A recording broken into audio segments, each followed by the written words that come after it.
Call to order the Carroll County Board of Commissioners meeting for July 15th. Would you please join me with the pledge? I pledge allegiance to the flag of the United States of America and to the republic for which it stands, one nation, under God, indivisible, with liberty and justice for all.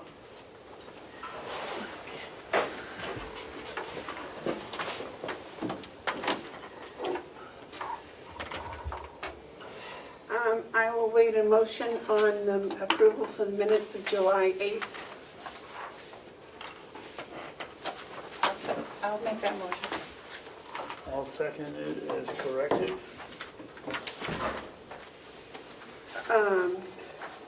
The motion's been made and seconded to accept the July 8th minutes. Are there any additions or corrections? Aren't you going to put in as corrected? Well, I'm waiting for the corrections. That's what I just asked, if there were any corrections. No, you didn't, not yet. I thought you did, but you haven't got that far. Yes, there was only one small one. It says Chairman Babson instead of Commissioner Babson on page 3. That's already been changed, right? Maybe on your copy, but Yep. On the motion for the supplemental budget, it says by Chairman Babson, and I corrected that this morning, so now it says Commissioner Babson on this copy for your signature. oh, so it's been corrected. Yeah. Okay, so For the we don't final need one. that. Is this the one to sign? Yes. Yeah. Are there any other additions or corrections? Okay. All those in favor say aye. Aye. Aye.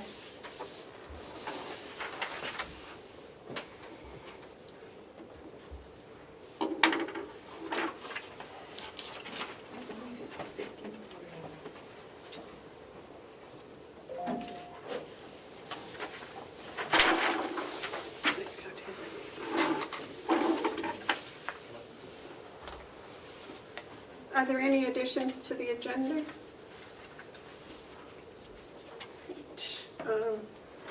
Are there any media questions? Yes, there are. Yes, sir. Please state your name and your media.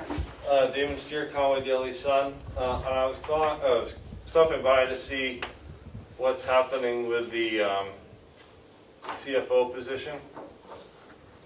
And I think it's on the agenda, but I want to get a sense of what you're doing. And it was a mystery to me why we don't have one. If Catherine is overworked as alleged, and everybody's identified the finance office as a place that needs more support, but yet we don't have a CFO. And there was money in the budget. I just don't get why we can just fill it or do something. Well, one way, this thing called a COVID-19 that's kind of put everything on the back burner. But we're discussing it today Okay. in great length, I believe. Any other questions? I mean, how did COVID prevent you from seeking a CFO? Well, we've been a little busy with trying to keep everything straight here, Okay. or at least I have. I don't know about the rest of the department. And I know Terry was for it. I think she said that at the time. We've all been looking for help in the finance department for a number of years now. If you'll remember, I worked really, really hard just to get a receptionist down there. Anything else? Any public input? All right. The manifest for the week ending July 10th was $172,329.39.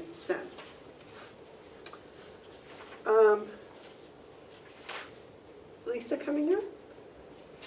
Lisa might be a couple minutes late. She asked that Bob Murray could go first, but Bob's not quite here yet either, so.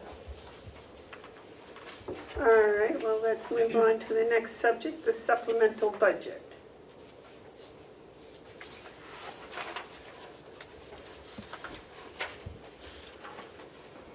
Do we have something in our packet about that?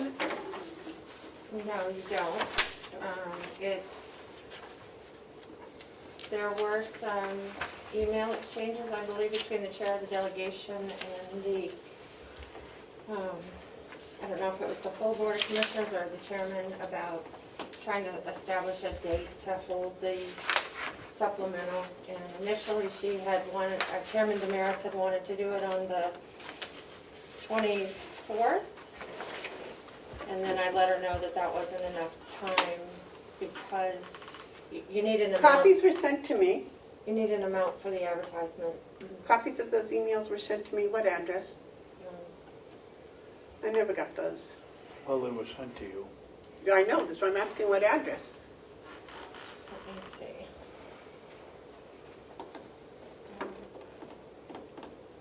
Do you still have 3 email addresses? I've been trying to use just one, David, but people, You got Yahoo and Gmail and then the commissioners? yeah. So I don't know what the whole thing is. You got copies of it? I get copies of it. And you got copies of it? Okay, well then, it went to all 3 of us. And I'm just looking to see when she sent it. There's an email on Friday, the 10th of July, from me, spelling out the process for having a supplemental, and that, And the copy of the COAS one, yes. yeah, I got that one. and That was not from Chairman Damaris. let me just keep going here.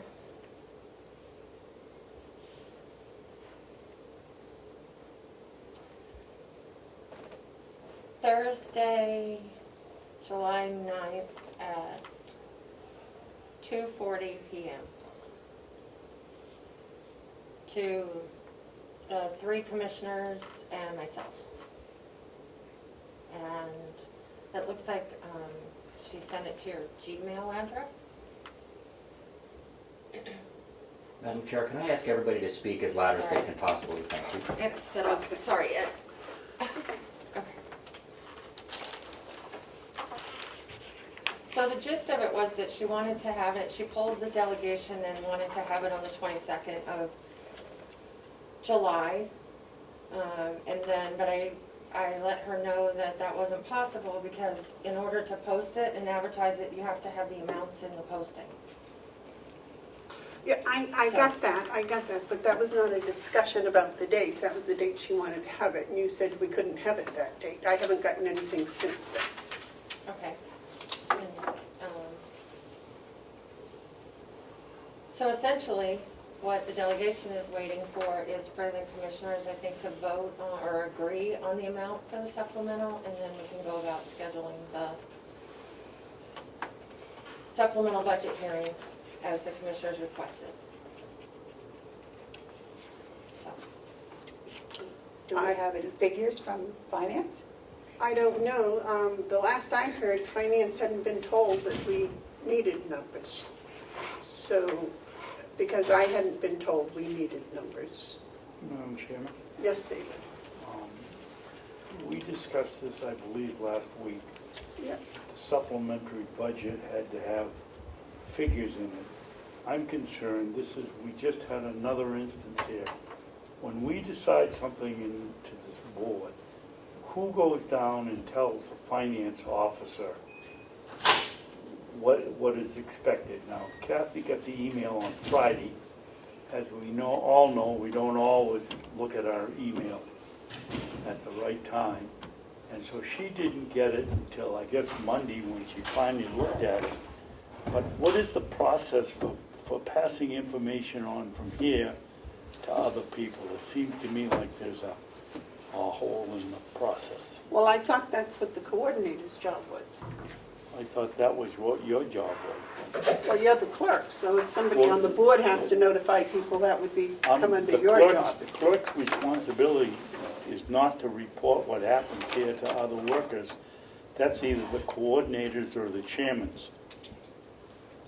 I was supposed to go and tell the finance.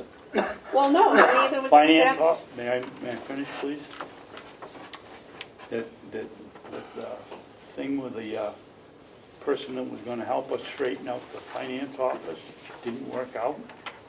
And that's not my job, I'm the clerk, I keep the records, you're the chairman, you're one of the coordinator or you, or the vice chairman, I would think would be passing the information on to whoever so that they know and can get prepared. What does the person helping the finance office have to do with the numbers for the supplemental budget that I thought Because- agreed last because- week we would do it to date? Because the delegation came in and didn't know anything about the person wasn't working here, that we had let them go. I would assume somebody had told the finance or the delegation chairman that happened. That's the tie.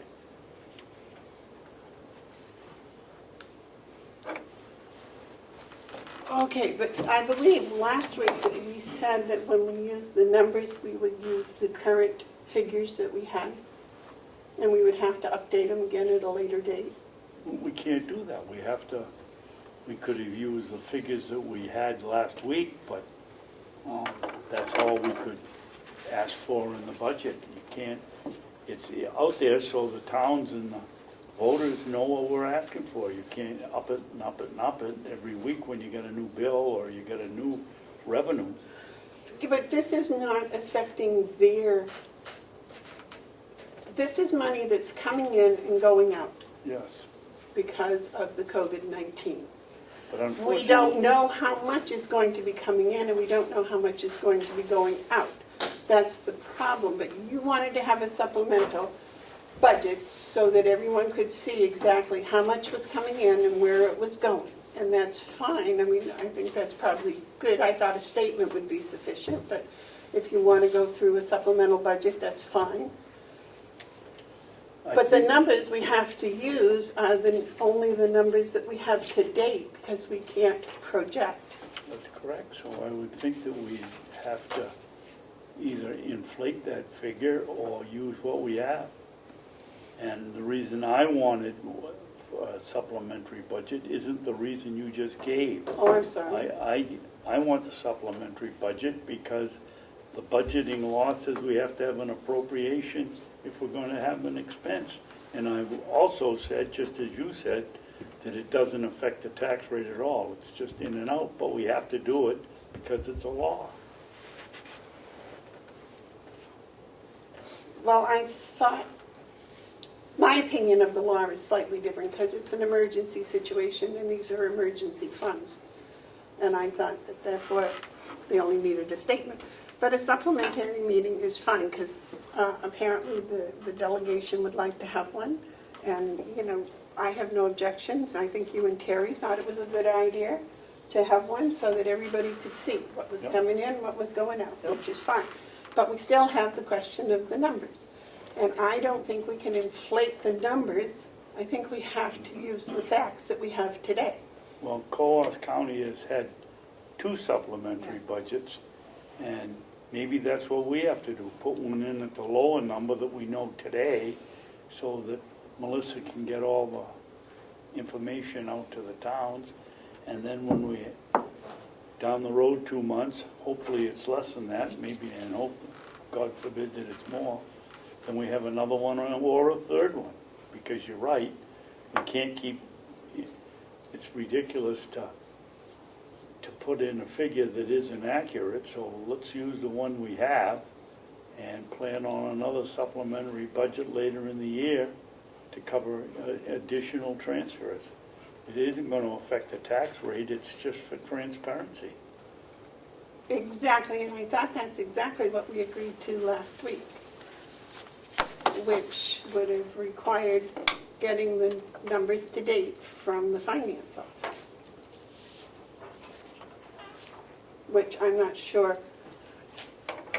Somehow that, I thought we had some figures last week, didn't we get a sheet on what has come in so far? yes. So,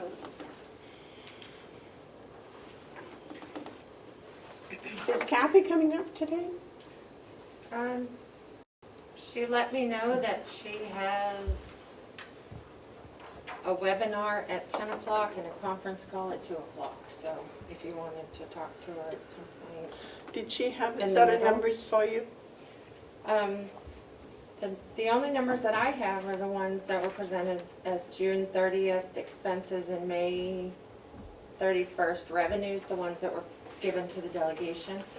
I don't, can I offer a suggestion? That today is the deadline for the grant for Gopher, the second request for reimbursement. So whatever number comes out of today is money that's been spent that we're expecting reimbursement for. We also know that the long-term care stipends have been extended through the end of July, and we probably have a pretty good handle what the average is for the salary and payroll expenses for that. If we want to meet the delegation's request to now have the supplemental hearing on the 27th, I need a number today to allow for 7 days of posting. If the commissioners need more time, you are already scheduled to be here on Monday for something different, and I could ask the chairman of the delegation to push the supplemental to Friday instead, which would be the 31st. And that way, between now and Monday, we could get a really good number, and it wouldn't be a number out of the sky. It would be a fair projection of what, because the first responder stipends are over. Those ended at the end of June, so that's set aside. We can project what the long term will be. Care will be through the end of July at least. And we'll know how much she put in for Gopher reimbursements today. But we don't know how much that we're actually going to get from Gopher. No, I think the thought is that you're gonna get all you ask for, because the county has a certain number, what is it, 200 and, I have to look. Right. Say $200,000, we can ask for up to that much. David, question? Yes, because I'm not really all that familiar with the stipends. If the stipend continues, or has it been, if somebody takes a vacation week, do they don't get the stipend that week, right? That's my understanding, yes. So we can, other than that situation or family leave, I would think we could make a fairly accurate projection of what it's going to be. We have 2.5 months of data so far, so we should be able to.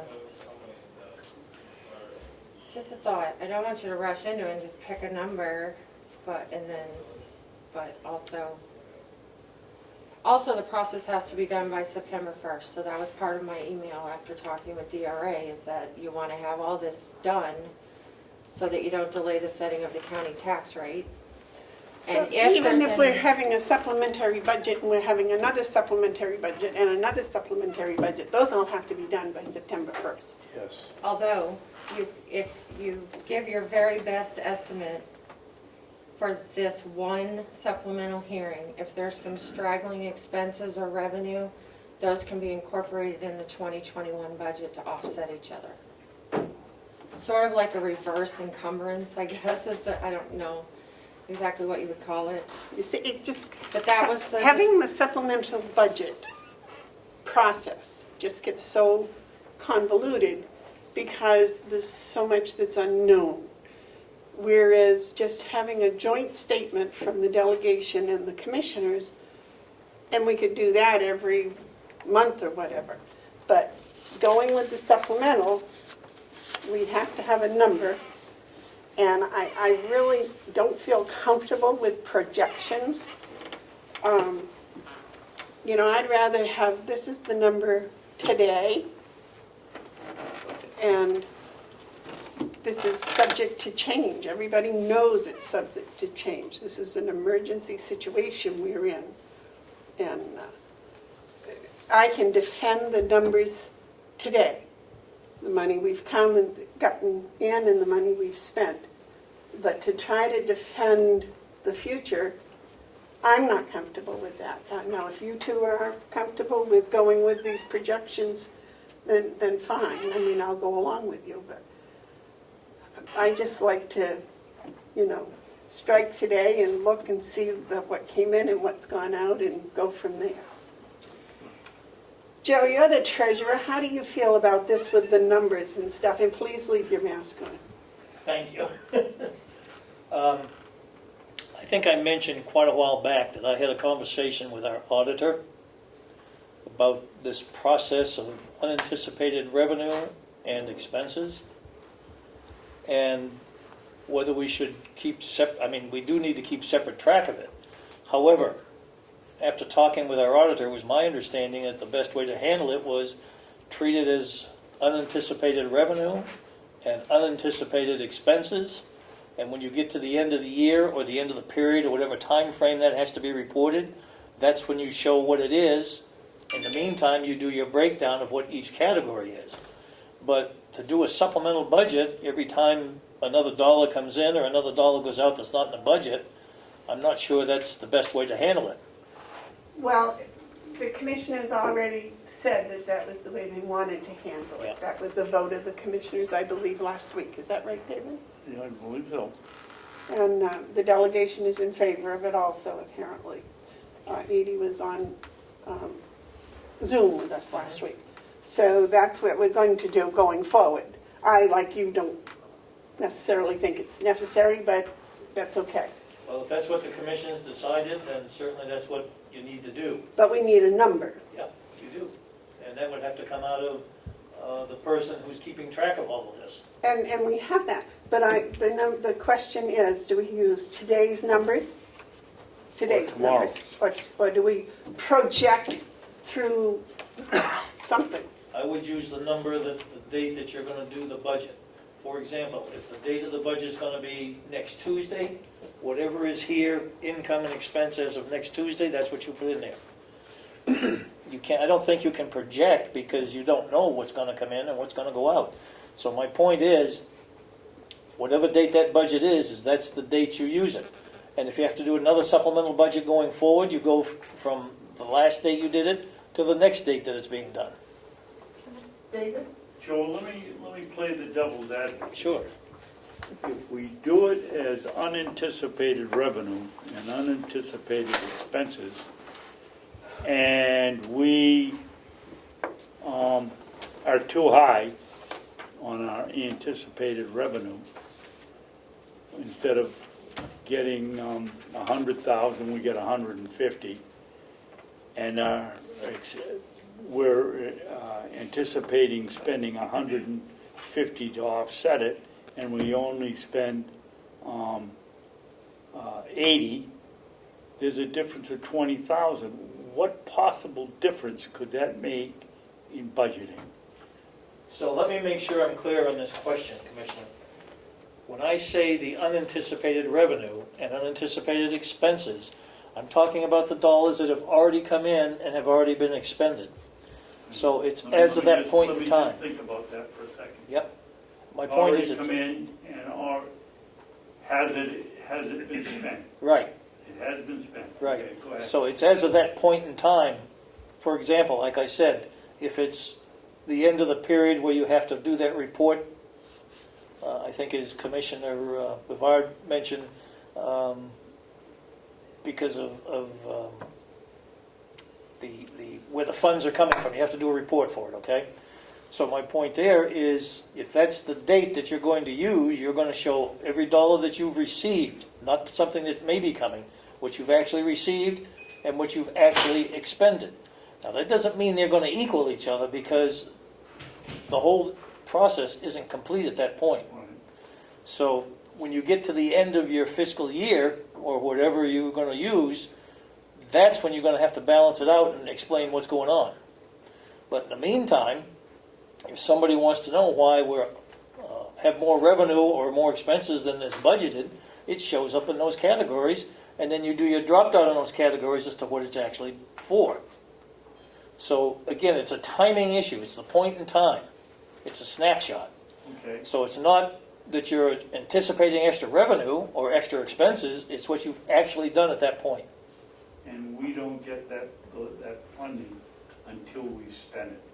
I believe we're supposed to be, Budgeting in reverse. I'm sorry, I believe that we're supposed to be getting that funding before we spend it. That's what I was led to believe. Some is, some is not. Well, either way, you're going to be out of balance until you get to the end of the process.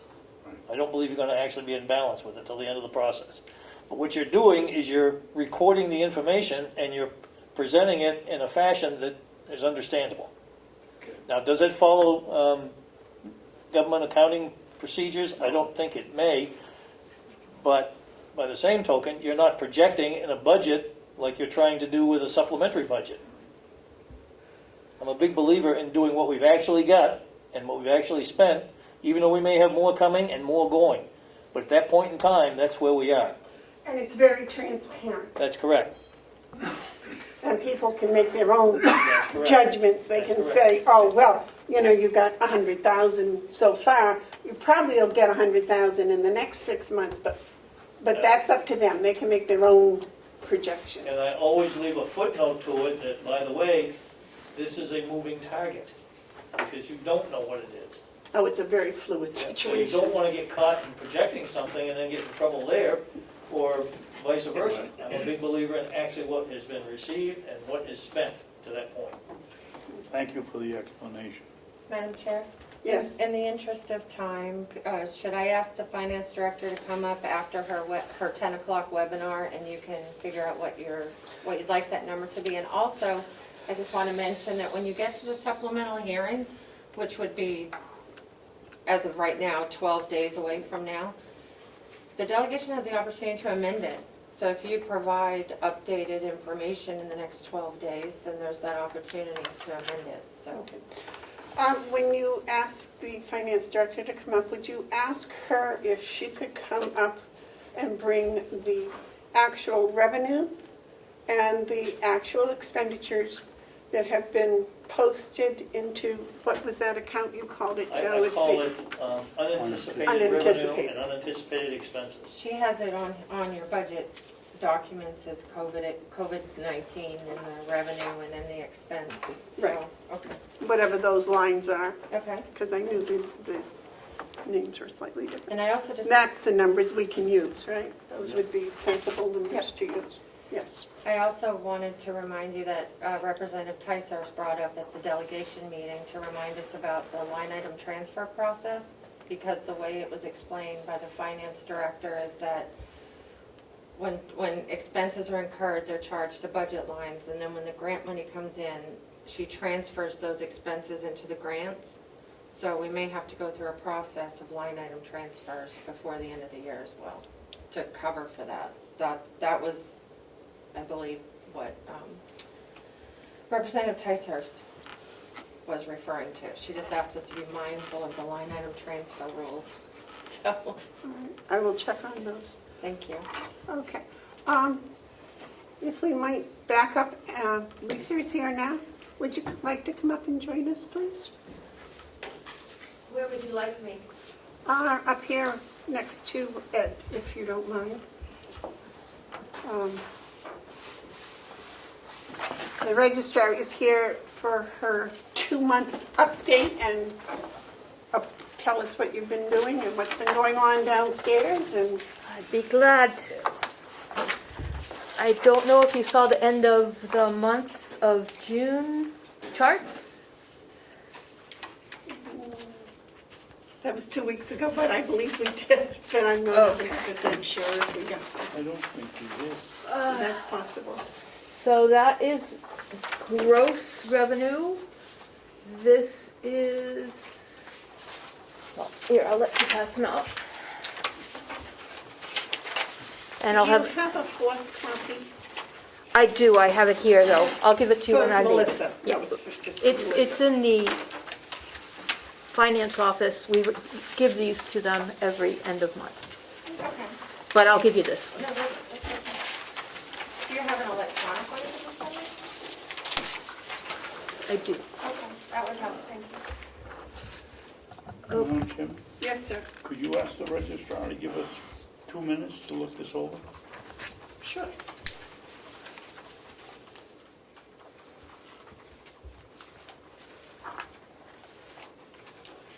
the one we normally get regularly, right? You get all three. Okay. Well, let me rephrase that. This is the one I normally look at. Okay.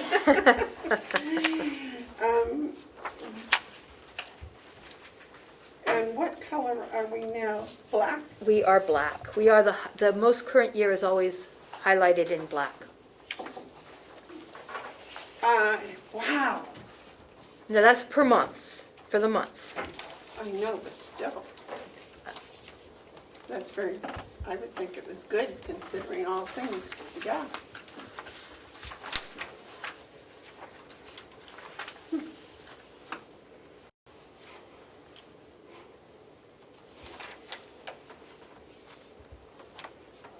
And this, if I might, just to clarify, this is a 25% increase over last year's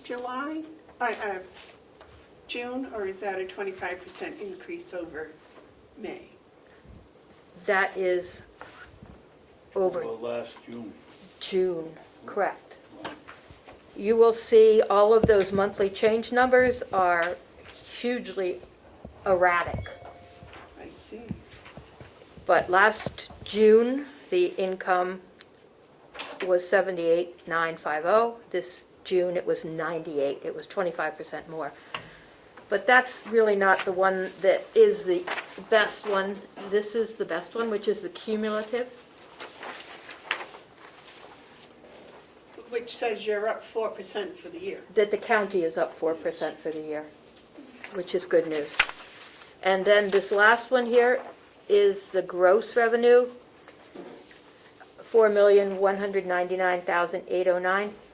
That is down 10% for the year, and the negative is the state portion. Now, why is that? Transfer tax, 94% of it goes to the state. The transfer tax has been lower this year than in prior years. The increase of the county, Excuse me, Lisa, when you say lower, they haven't reduced the rate, it's just less less business. not less business, we have more business. Less, Less big price tag sales. okay, We have 10% more business this year, more paperwork and, yes. okay. And that's where the county is getting the revenue, from the recording fees, from the copies. If you recall, for the archival, we doubled the price of copies. So that brings in an extra $60,000, $70,000 a year, which Wow. should be going toward archival. We also instituted Tapestry, which is a system where people can go online and purchase copies instantaneously. That's given us a significant amount of revenue. Do we get all of that money? No, we get most of it, though. And then the annual online copy option that law firms and realtors purchase $120 a year so that they can print in their offices. And that brings in a hunk of money that goes directly to the county as well. Now, do they pay that once a year, or is it whenever it becomes renewable? Once a year when it's renewable. Every 12 months they pay it. So, Plus they pay for their copies. Okay.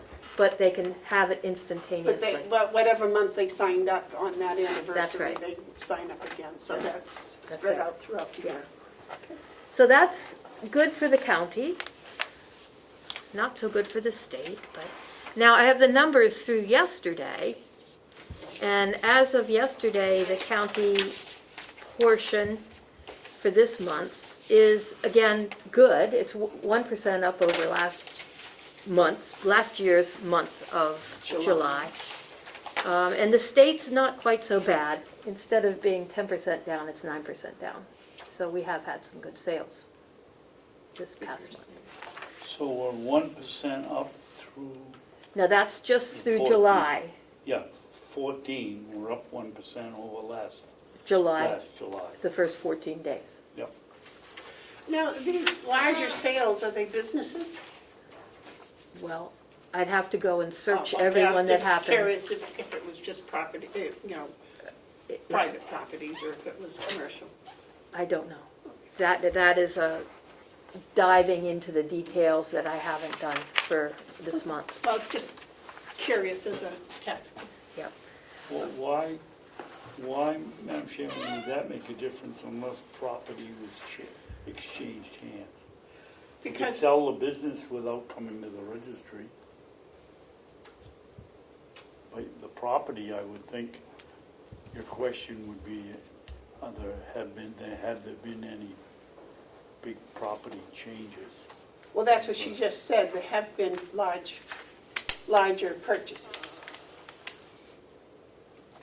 So, I was I just guess curious if they I were guess- private things, like private estates or whatever, or if Yeah. they were commercial properties, that's all. That was just my curious. I was Well, when wondering you if we said- were getting more business. When I you haven't said- answered that.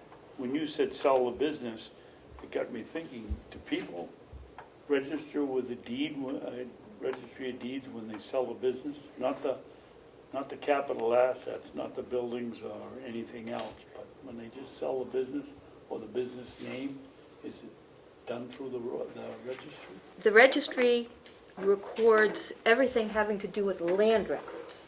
That's what I thought. So if the business is intrinsically tied to the land, it then would be. yes. If the business is a stock ownership, no. And there's no transfer tax either, Okay. because that happens through the state offices. So when you sell the cog railway, It that's depends. that's tied because the railroad is the rail is an intricate part of the land. If it is. All businesses are organized Well, that's differently. right too, it could be set up differently. If it's a stock ownership, it doesn't necessarily go through the registry. And in that situation, which happened, I believe Attitash was one that it happened with, and there been quite a few.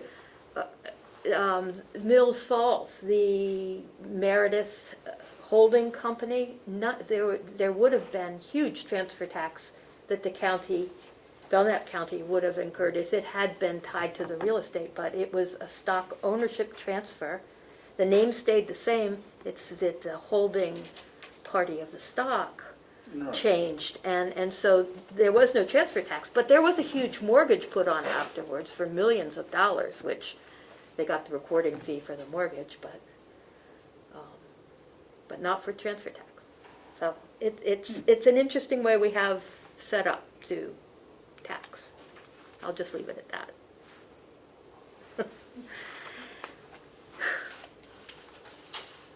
As to the office, we are actively monitoring the safety protocols that are in place.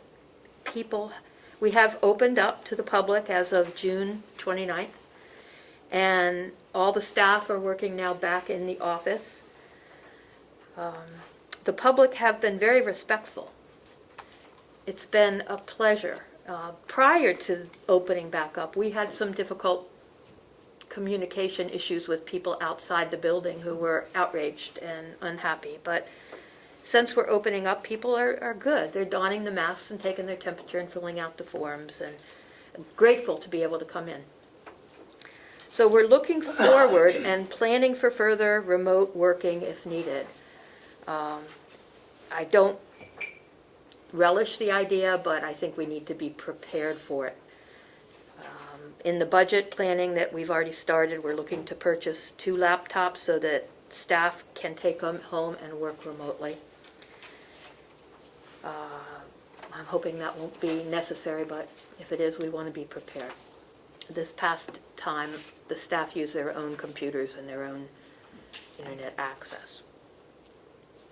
On the archival note, we have received and are assembling the roller shelving and are planning the layout of the stacks for accommodating the archival. The books have gone out to be restored for this year. In that regard, we have since moved 3,516 books in the vault to make room for the ones that come back. And that's been an ongoing task. The staff have been great. We do it a little bit here, a little bit there, and people have worn their jeans and sneakers and gotten their exercise doing the task. I'm wondering if the commissioners would like to talk about archival for next year and the possibility of going for a bond. We have talked about this many years, and bond rates right now are very attractive. We had a 10-year plan for capital improvements for the county that was started in 2015 and established in 2016, and in that plan, archival was to the Registry of Deeds archival expenditures for 10 years were estimated at $600,000. We have had 4 years of working on archival, and the total amount in the 4 years that we will have spent will be $605,500.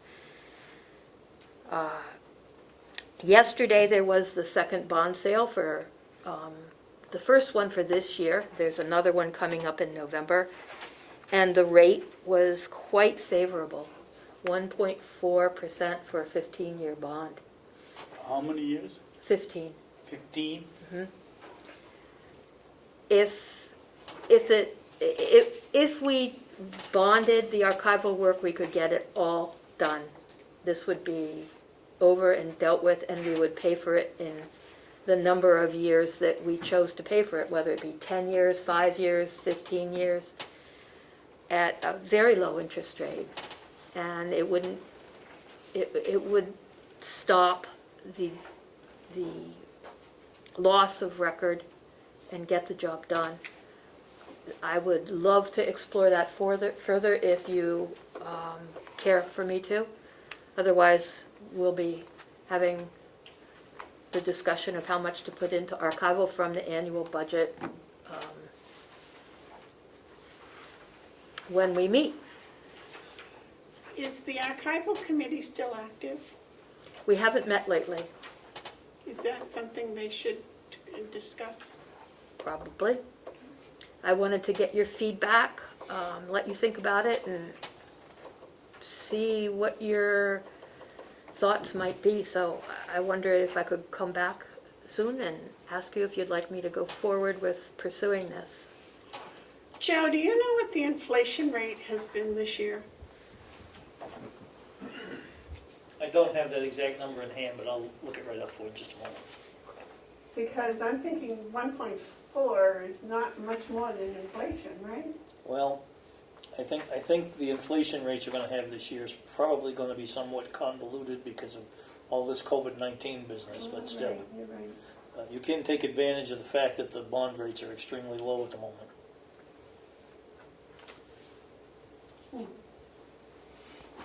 What do you think, Ted? You're on that committee. I wanted to ask Lisa a question. How many more books what's left to be done? How many more? Well, it's not just books. Plans. It's Plans. plans, Okay. and the plans are in the worst shape. Okay. So the estimate was $6 million way back in 2016. We've spent $605,500 to date. We've gotten through book 100, and book 101 through 133 are now being restored. So we have a significant number of books to do, and then we need to move into plans. I have a whole schedule downstairs if you'd like to see it. But you're still talking $5.5 million. It depends on how much you want to bond. Do it all? Do part of it? Again, there's a lot to do. Joe, you have a comment? Yes, Madam Chair. To answer your question about the current rate of inflation, 2019 was 1.81%. 1.81%. 2020, it shows an asterisk because we're not through the year, but it shows as 0.62%. And it's projected for 2021 at 2.24%. That's why I said this year, Wow. 2020, is going to be somewhat convoluted, I believe. But if we're going to do a bond, now would probably be the time to do it. Well, I would think would, but again, it depends on your cash flow to support it too. Because you're not sure what your cash flow may be. Fortunately, the registrar is showing excellent cash flow and revenue streams, and hopefully that's going to continue, so it wouldn't be a problem. If we could keep the money in our budget that we give to the county, that would pay for it. The trade-off, if I may, Madam Chair, the trade-off to that is that's revenue that's not going to come into the county, it's going to go pay that debt instead. That's right. So either way, it's sort of the left hand to the right hand, but you got to make sure you got it all covered. But it's not very often the interest rate's less than the inflation rate. True. It is in Europe. Negative interest rates. Now, but I'm saying the fact that the bond rate now is less than inflation was last year is really incredible, I think, or projected for next year. I agree. I almost think that should be something the committee should recommend and talk about, but you have any thoughts about that, David? Yeah, I think that this whole virus thing is so far up in the air that we shouldn't be obligating the county for payments over 15 years, and we don't know what's going to happen. And if it's a $5.5 million bond, as I think you just pointed out, that doesn't take in the interest that we have to pay also. It may be a $5 million bond, but our payment back may be $8 million something. So I'd rather go on the year to year when we know our situation.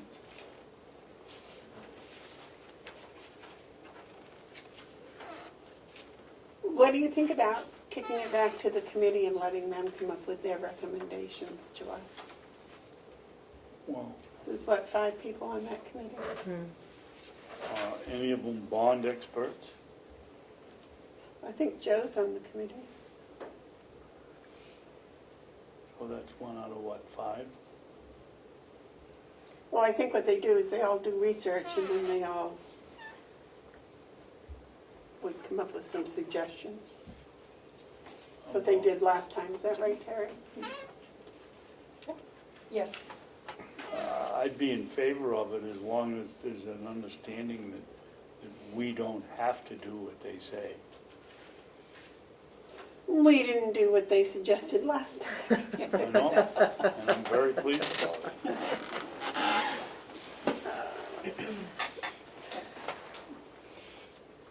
So if you take that to your committee and I'd be glad to. then we're going to start the budget, I gather, sometime the 1st of September, That's fine. I'll be ready. looking at it and suggestions. So what else you been doing down there? Working. We're busy. Everybody's keeping busy. And we're happy to see the public. It feels good to have them back in the building. Right, I know what that's like. How is your, the internet working out? You've been online now for 6 years? Thank goodness. Just think of what would have happened if we had not been online. So people were very able to continue working from online, and the staff, when they couldn't find what they needed, the staff, we helped them out because we couldn't allow them in the building. Right. So there was a lot of going the extra mile for people.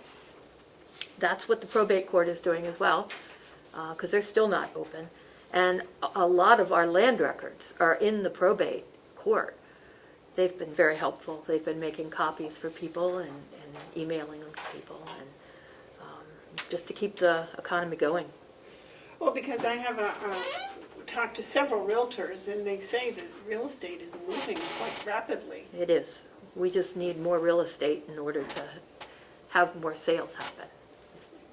There's not enough out there right now. So having that internet access has helped their business also, so. Oh, sure. there would have been a standstill. Wow, progress. Hmm. Any questions for Lisa? Do you have any questions for Lisa? No. David? Yes, Lisa, do you think it would be helpful, for instance, on this chart, to have the months ahead, the percentage, not the figures, but just as you have in the last column, the percentages in red for the change from 2018 to 2019, so that we could take a look and see, well, you know, this month it's up 4%, and it looks like historically we should be going up another 5% next month. So if we had just the figure of the percentage of increase from 2018 to 19, you know, up 2%, up, down 2% for the rest of the months, and just change them over as we get the actual information, would that be helpful to us? I don't know if it would be helpful to you. Every year is so different. If you want that column, I can add it. Well, why don't we try it 1 month and Sure. see if it's helpful or not? I'd be glad to. On this gross income sheet. Well, yeah, that would be, so that we can sort of forecast Oh, what's forecasting. coming in the, Forecasting, good luck what's with that coming in the one. next 4 months or so, but I don't know if you can forecast from this, but this is kind of irregular, isn't it? it's very irregular. But if you want the column, I'll put it there for you. Why, can we try it 1 month? Sure. Just the increase from 2018 to 19 on the months that we haven't seen yet. Okay, Thank you. sure. Thank you, Lisa. Well, thank you. Any questions for us? Thank you very much for the superb job you and your whole crew is doing down there. That's, Thank you. I mean, you were on the cutting edge of this at the beginning with, you know, the masks and the hand sanitizer and the temperature taking, and, you know, you were, It's working. I We're all, believe it is. we're all pretty safe. As of today, everybody is healthy, so that is, Yeah. you know. Where's some wood? I saw a sign the other day that said, "We're all in this together." So It's the truth. we all pull together, I think we'll make it. Thank you. Thank you very much, Lisa. Thank you, Lisa. Thank you. Hello, Mr. Murray, how are you today? Good morning, Commissioners. Happy Wednesday. Okay, wait just a minute, we got a problem. We can't hear you. Open it up, there you go. All right, try that, let's see how that works. Is that better? Oh, yeah. much. Hello? Yes, Depends on what you have to say. Good morning. good morning. Well, we are opening roof repair bids today, All right. and I think you have 2 bids. Actually, we have 4. Oh, Are we supposed to have 4? there's 4 envelopes, Bob. One of them is marked, it says doghouse, and then one isn't marked at all, so of the smaller envelopes. Okay. There's a little information about the doghouse. There's an accessory job that I'd like to see done as part of the roof project. The piping that goes out to the chiller at the jail, the insulation on it took a little bit of damage over the winter when ice came off the roof. So whoever does the roof, I'd like them to build this little doghouse over it to protect it from ice damage. So that's what the doghouse letter is. That's the explanation. So that's different than the little roof they put over the door out back, right? That was done this summer, last spring. Well, it does, yeah, it's different. It does the same purpose. It's called a doghouse. But it's in a different position. Correct. Correct. Should we open those doghouse bids separate? I had that submitted separately because I wasn't sure if you were going to approve it as part of the project. Did Okay. everybody have the opportunity to quote on the doghouse? Yeah, I only had 2 visitors. Okay, so that must be what we've got here. One of the large envelopes is marked doghouse. Oh, And doghouse. the other one is marked jail roof, but the smaller white envelopes don't have a distinction, so you're gonna have to open both of those, I guess. I would say that this would be maybe the doghouse. So, All right, I will just open the jail roof at the moment, and then we'll see what the other is. Yours is just for the doghouse.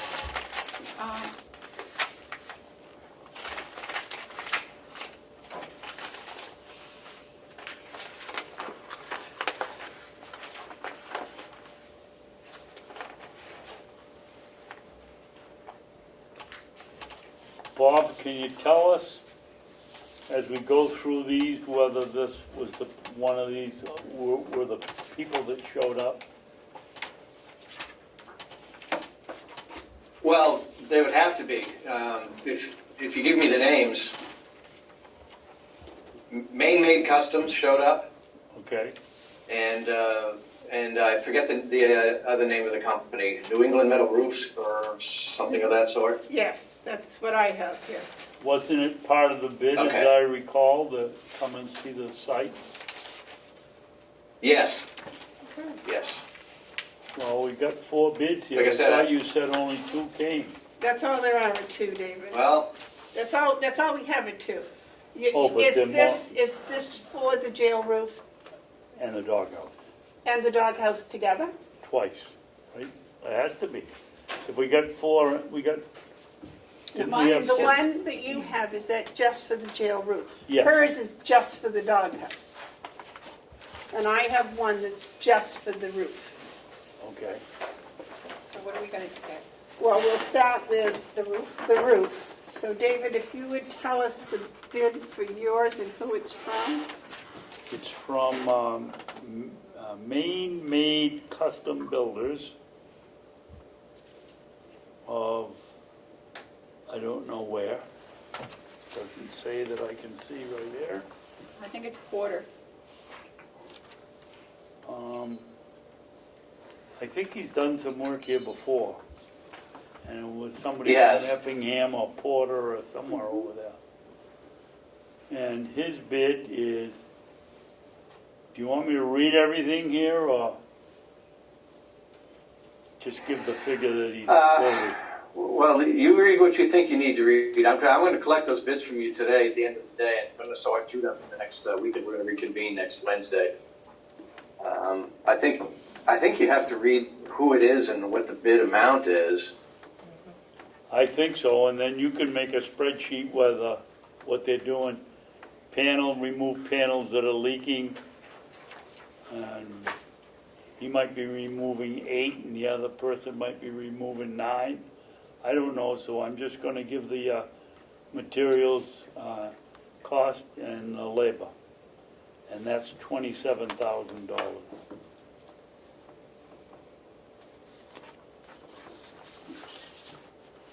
Okay, and I have, because they all got the same RFP, right? Yes. Okay. I have one from New England Metal Builders out of Raymond, New Hampshire. And for the roof repair was $12,752. How much? $12,752.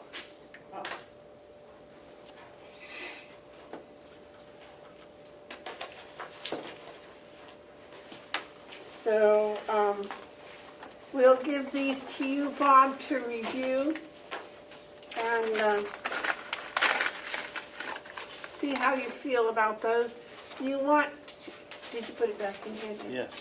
Do you want to open the doghouse today also? Can I look at that? Yeah, might as well. Did that go out for bid? It wasn't part of the original RFP, it was discussed on site. And that's why I had them submitted as an option. So that way you, commissioners, would have the opportunity to allow me to include that as the capital project, or if I had to do it as a maintenance project. Okay. Terry, what did you get from whom? I have got the doghouse bid from Maine Made Custom Builders of Porter, Maine. And it says, build custom long roof doghouse, 6 feet tall, 5 feet wide, 18 feet long, pressure treated 4x4s, concrete sauna tubes, 5/8 plywood under roofing panels for support, $9,000. Dog's living pretty well.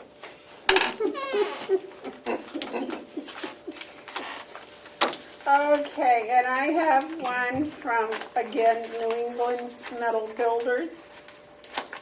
And for the doghouse, Excuse me, Madam Chairman, is it metal builders or metal roofing? metal buildings. Metal buildings, okay, thank you.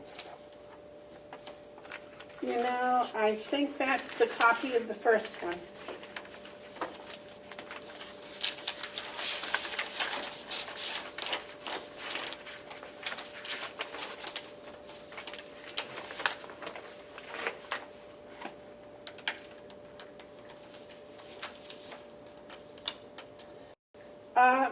Yes, this is a copy of the same that they submitted.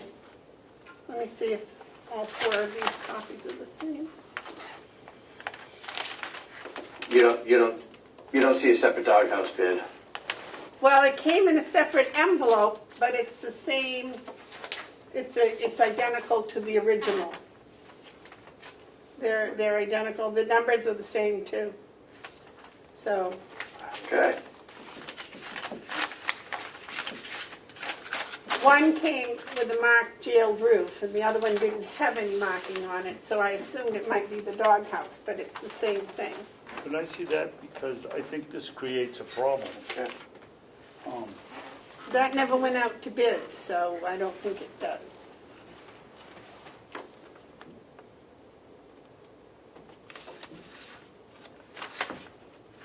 That was something he asked for as a maintenance thing, right, when they came here?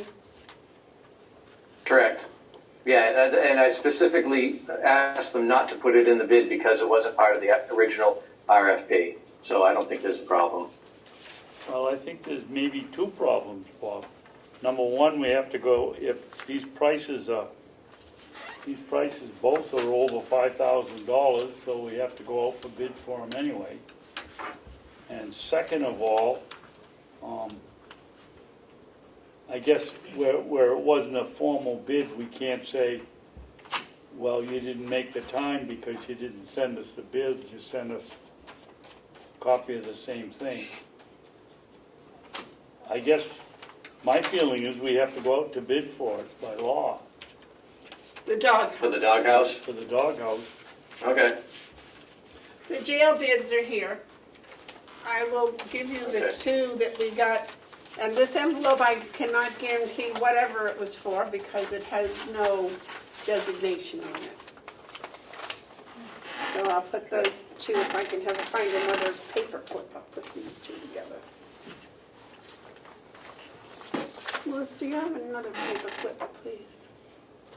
This whole thing that you gave it. No, I don't. I can keep everything together, I'm pretty sure. Oh, here, I got one. I got one, I'll just steal it off my, here, I got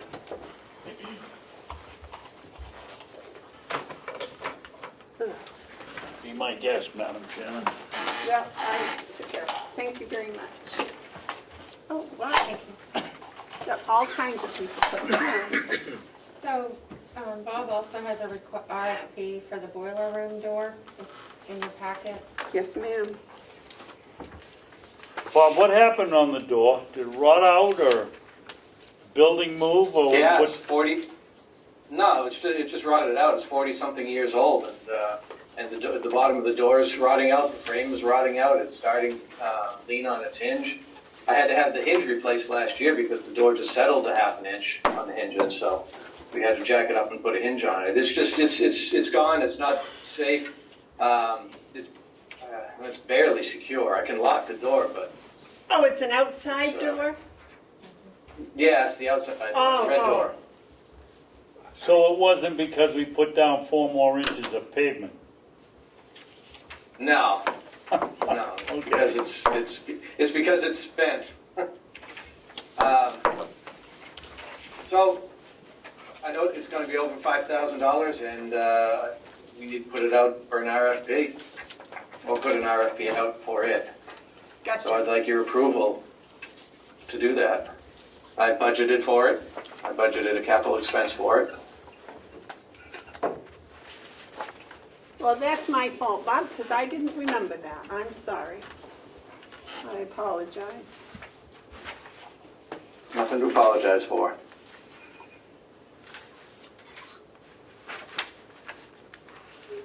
What does it look like? Anybody found it yet? Yeah.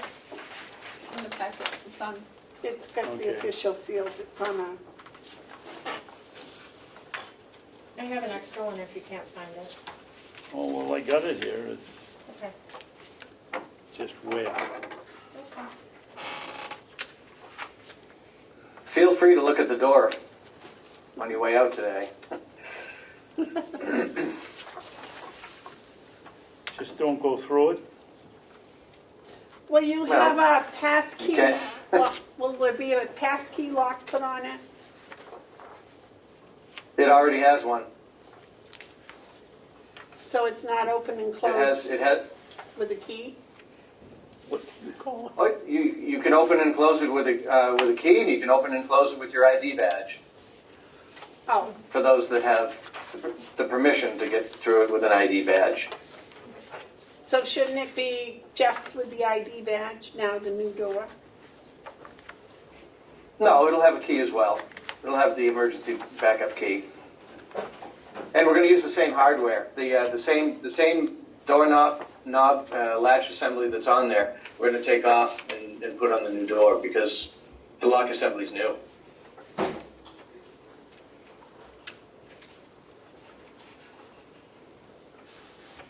Nobody has a key to it but myself and Bob. Really? Other people are using it? Correct. With your badge.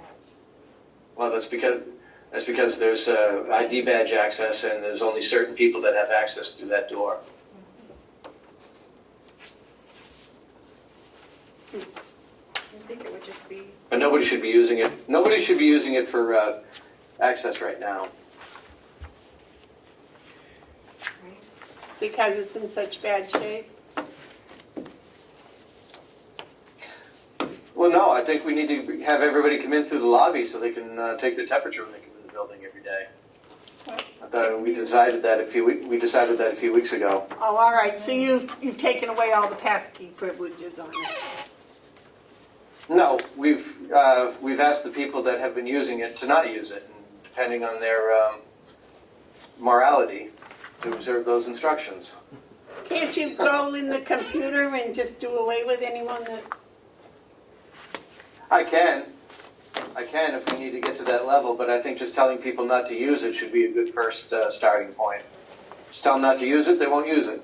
If we find out that they do use it continually, then we can resort to, going down to childish levels and removing slap their fingers? access.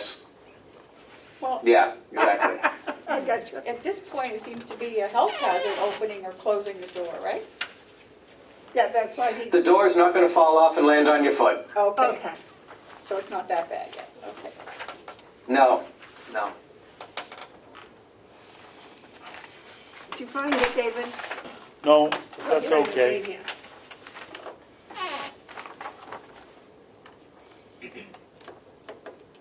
Oh, that's the one you just brought up this morning. Yes, Okay. yes, because I forgot that he budgeted for it. Well, he knows what we're looking for, and when we get to it, we can go over it. Well, we're at it now. Are you, Well, we would like to make a motion to let Bob, I haven't looked at the door. I can't tell you whether it's going out for a proper quote or not, so we paid the gentleman good money to do the job, and I'm assuming he did it. well, he would like a vote from the Yeah, commissioners to I'll send vote out for- the RFP. Well, I'll certainly vote for that. Is that a Yeah, motion? I'm here to recommend that you do. I'll make that motion. The only thing different on this RFP, and I will be clear, is normally for large projects, I require a mandatory site visit. This one, I'm not. This one, photographs will be sufficient for somebody to bid, so I've allowed for that. Thank you. Okay, the motion's been made and seconded, yes?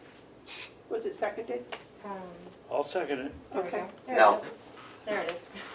Motion's made and seconded. Is there any more discussion? All those in favor say aye. Aye. Aye. Thank you. All right. Good luck, Bob. All right, thank you. Anything else for me today? Bob, I have a question.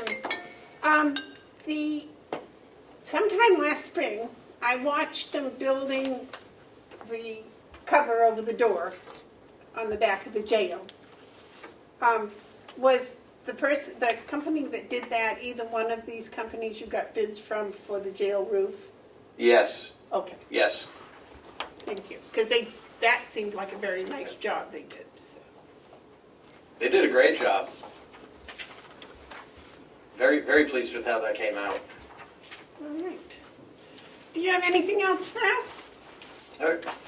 I'm good. Thank you very much. You guys have any questions for Bob? You got any questions for Bob? Thank you, Bob. I want to Bob. thank you and All your right, crew thank you. for keeping this place just so safe and so clean and so right on the edge. And, you know, like the sign said, Well- we're all in this together, we're all going to pull together, and we're all going to survive together.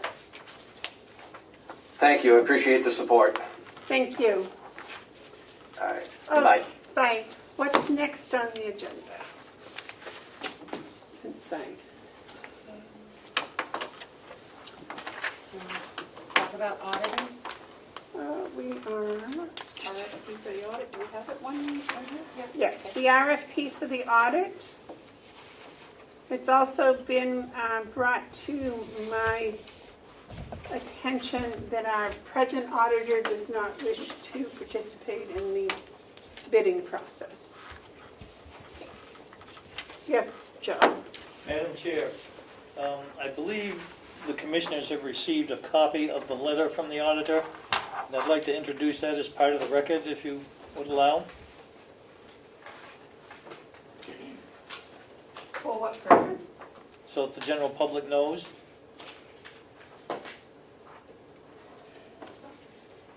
I would assume the letter's general knowledge, is it not, David? I would think so. It's on record, right? I don't know that. All I'd like to do is read it as record. Well, I don't have it, so... You want to read it? Yes, please. Okay, go right ahead. Thank you. I have no objections. Do you have any objections? No. This is dated July 13th to the Carroll County Commissioners from Melanson and Heath by Cheryl Stevens Burke, the principal of Melanson and Heath. As part of our annual review of our clients, we evaluate the services we have provided and the results of those engagements. Due to the county's lack of timeliness of the year-end closing in 2019 and prior years, we have been unable to perform the annual audit as outlined in the timeline included in the county's request for proposal and our proposal for audit services for 2019-2021. As a result of the continued delays, it will be difficult to schedule the county's 2019 audit in the coming months. Since this has become a regular occurrence, it is in the best interest of our firm to not continue our services with the county in 2020. Our engagement for audit services was approved by the commissioners and the delegation for 2019 only.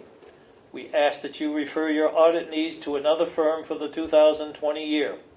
This was a difficult decision for us, but we are hopeful that you understand this decision and thank you for working with our firm. Sincerely, Cheryl Stevens-Burke, Principal.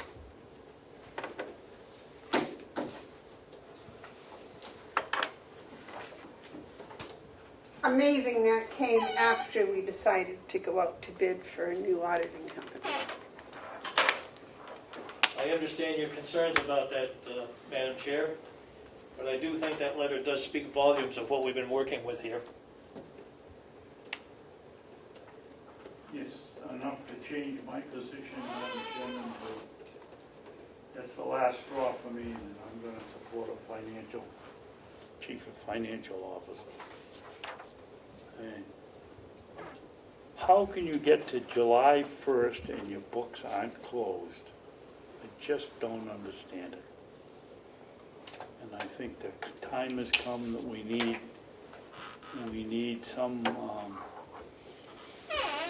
somebody that has some real financial theory or education behind them rather than. Madam Kathy Chair? does a great job, but we need somebody else. Yes, sir. Hey, Madam Chair.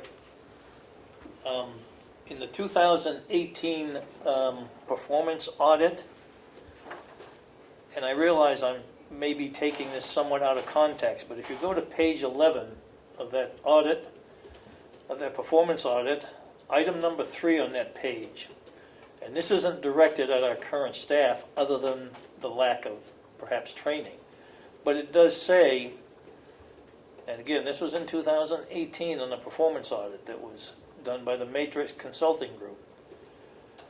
Item number 3, neither of the staff in the 2 filled positions has been trained to handle the functions for what they are responsible.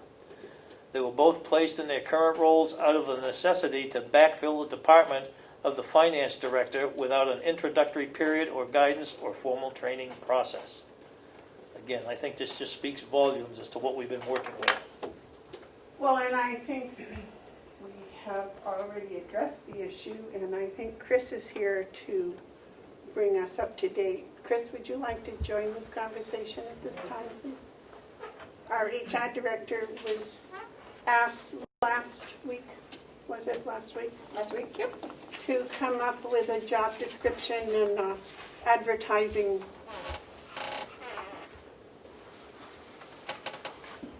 So,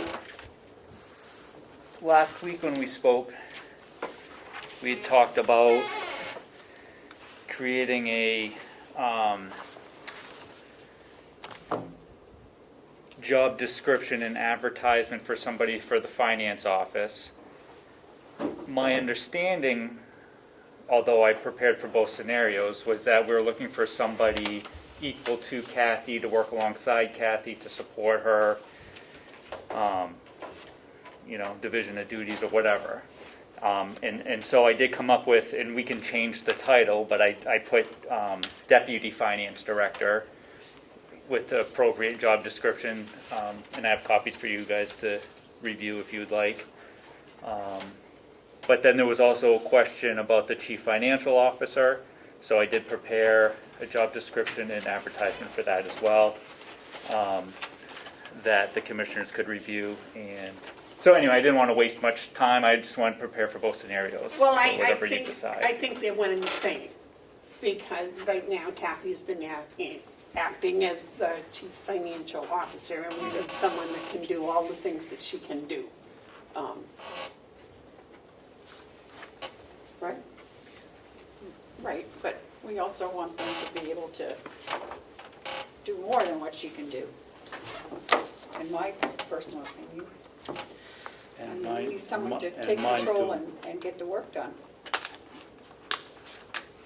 So what would you add to No, I her think, job description? Well, I'll wait to see what he has put in there. well, I mean, See if- so As a CFO, he'd be Well, so for the deputy finance director position, I basically put essentially the same duties as her, you know, doing certain other supervisory things in her absence, that type of description.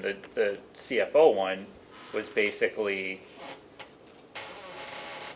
the person who ran the finance department as a supervisor, overseeing the functions and taking on the higher level responsibilities. But they must know how to do all of the same activities, all the, Right. they must know everything, be able to know how to do what she's Yeah. doing. Anyway, Because if something happens to her, they have to be able to take full. Right. Do you agree? Yeah. We can't just be a manager. We had a person in charge down there, but they weren't capable of doing. The bits and The manager is going to do things that Kathy doesn't do, that aren't in her job description. I envision him as, or her to be the person that does long-range planning, does cash flows, does profit and losses, does all of these things that Kathy doesn't do or doesn't have the time to do, I don't know. But I think when your accountant tells you they don't want to do any more business with you, you got a problem. And you know, in my personal opinion, I suspect when we got going on this last year or the year before, and we were late, or 2 years when we were really late, and the delegation, every time it's televised, was complaining about the auditors, and the auditors are late. And then go down to Concord and change the law from 90 days to 120. And when they get before the committee, I'm pretty sure that they were questioned fairly hard. And, you know, they might have said the auditor, but when they got out in the hall, they probably said who the auditor was.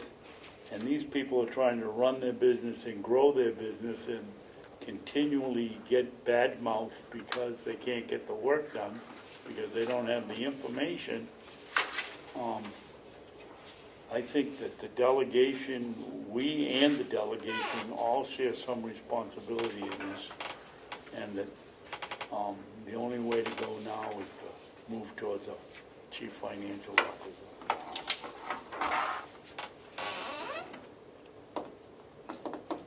But they still have to know how to do everything that Kathy knows how to do. I disagree with that. They may know hers is so complicated. We're looking for someone to manage and know that, okay, where are the reconciles for this month? I'm the boss, I'm telling you to reconcile them, get them done or get out.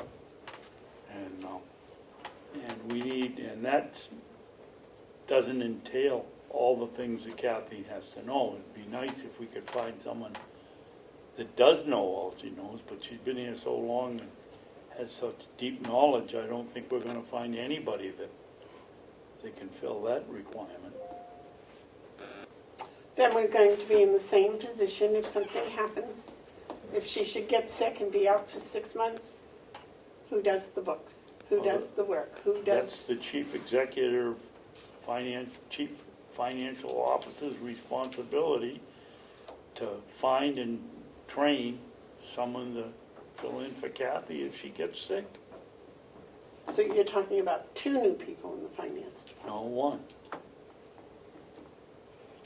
The other person can come from anywhere in here, but we don't have anybody down there saying, you know, this week you're going to show so-and-so how to do this. It just doesn't happen.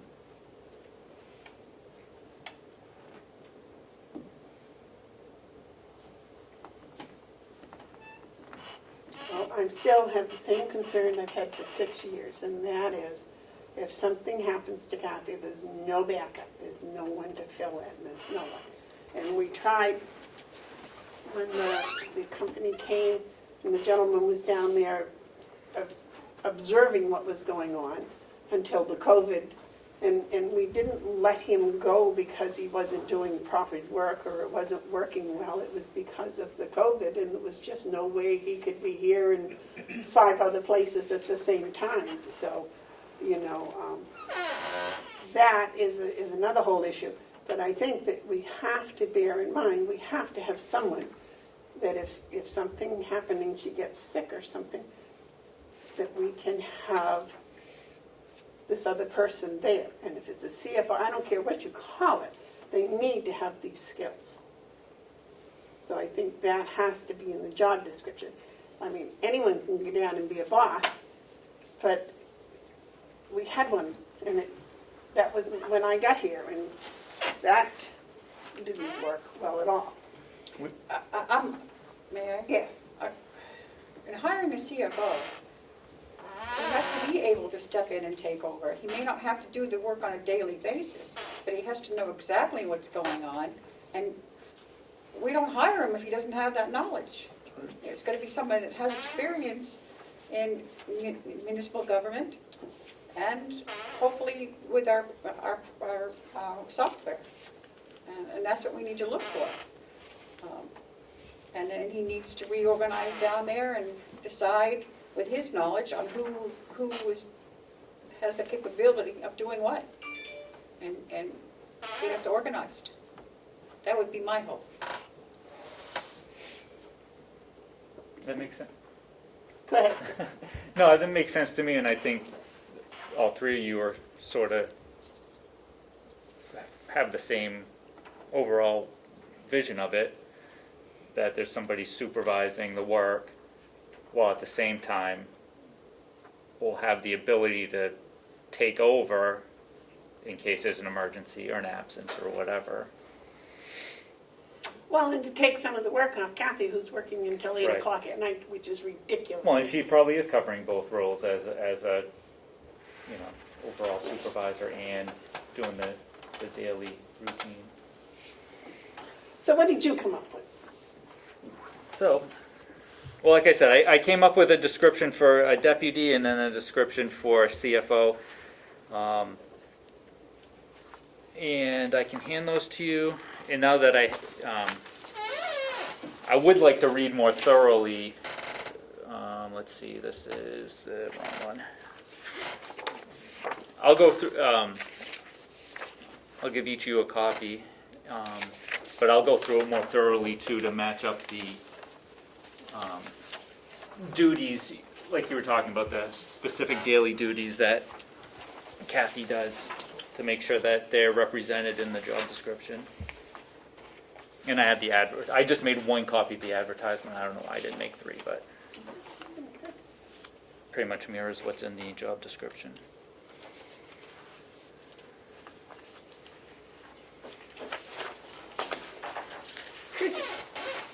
If I might ask, if in the future we have something like this, if you could just email it to the commissioners at like 24 hours or 48 Sure. hours before the meeting, so we can read it, digest it, come up with our And own then talk about it. suggestions, and Yep. then talk about it, because this is pretty important and it's a pretty long description, so I'm almost going to have to ask that we have a week to digest it and Yes.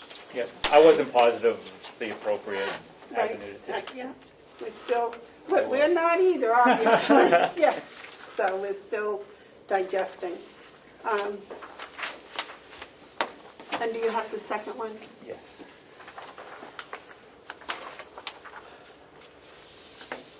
Do you have copies for Melissa too to put in the record? Yep. Actually, if you could forward the electronic ones, I can put it in my folder for this week's meeting. That would be helpful. Joe, would you like copies also? Yes, please. Would you? Yes. So if you could get another copy for Joe too eventually, that would be good. Alright. So I see we've got plenty of homework. And there's, the shaded areas are just, edits I made to it at the finance director job description, just to, you're welcome. Changing it into the deputy one.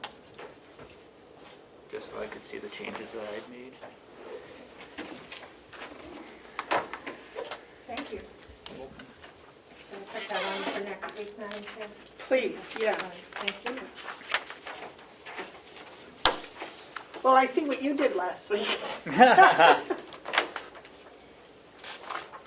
I didn't recreate the wheel. There was some older versions that I could work with, so I'm gonna update.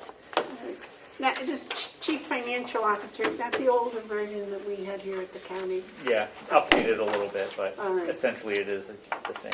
Because apparently that did not work. Okay. And now, and it's been 5 years, so I'll need to go back and really look at the wording and make sure it represents, what we do. I did update some of the job titles because those have changed, who the person supervises and whatnot. But yeah, I used the old one.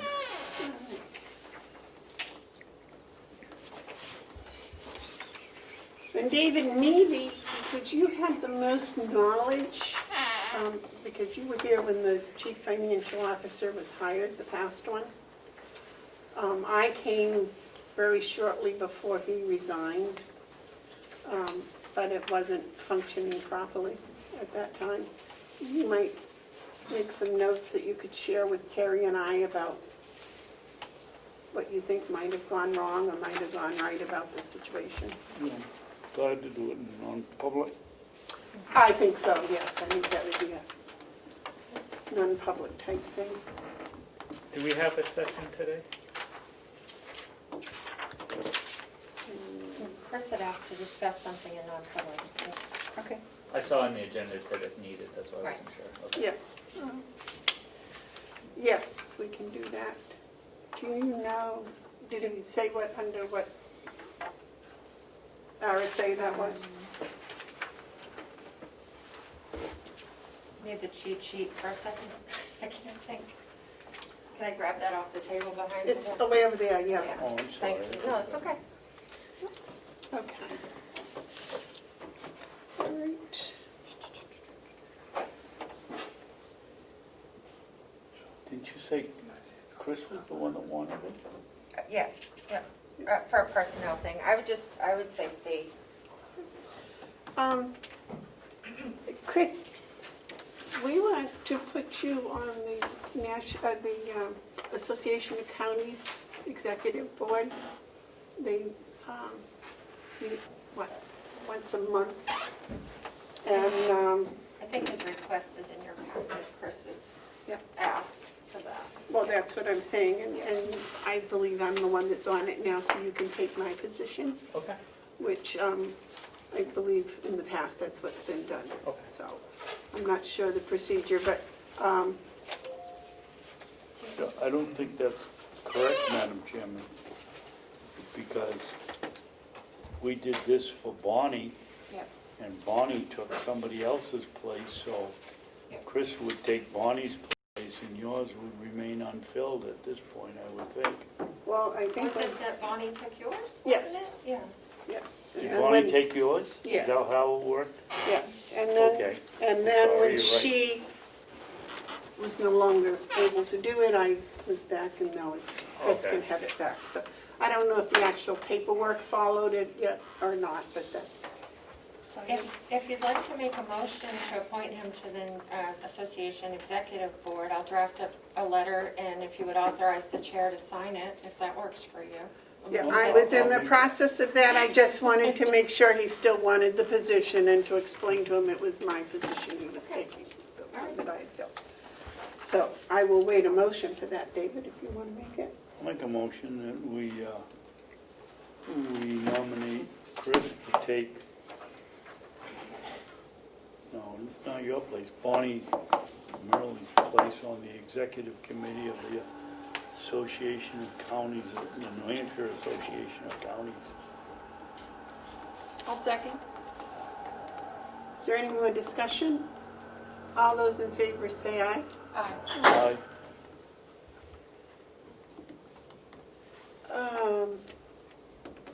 Next is the Avenue Finance software seats. Did you want to go back to the auditing RFP?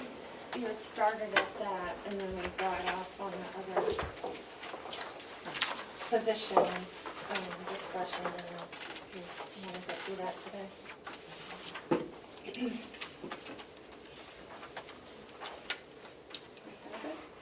So it looks like this. The auditing RFP. Yep. So what I was able to tell is last time this went out, the county administrator said he direct solicited 12 companies, and Melanson Heath was the only one that submitted a proposal. And then the commissioners had voted in November, and then the delegation in December to award it to them. And then this RFP is the one I found that had gone out, or as far as I can tell, this is what was sent out. So I just redid it and highlighted some things, and there's some blanks, but I didn't make any content changes. Do you have a list of proposed advertising sites? Madam Chairman, point of order. What? I thought you just said that we were going to discuss the Avenue financial software seats. How did we get into, Because Melissa started reading it. Well, you started out with talking about the auditing, and then you veered off to the finance description, so I asked if the chair wanted to come back to the auditing. But if you don't, oh, I okay. was just trying to, Okay. I was just looking for the paperwork or something else. sorry. So the highlighted areas are what again, Melissa? So, the highlighted areas I was just trying to draw your attention to about if you wanted to keep for example, the time requirement is that all field work has to be done by April 30th. But April 30th is your 120 days. So I don't know if that's appropriate to have in there. And then it says they go to the drafts, go to the finance director by June 15. You know, just the dates, they don't align with the timing in the RSA, so I don't know.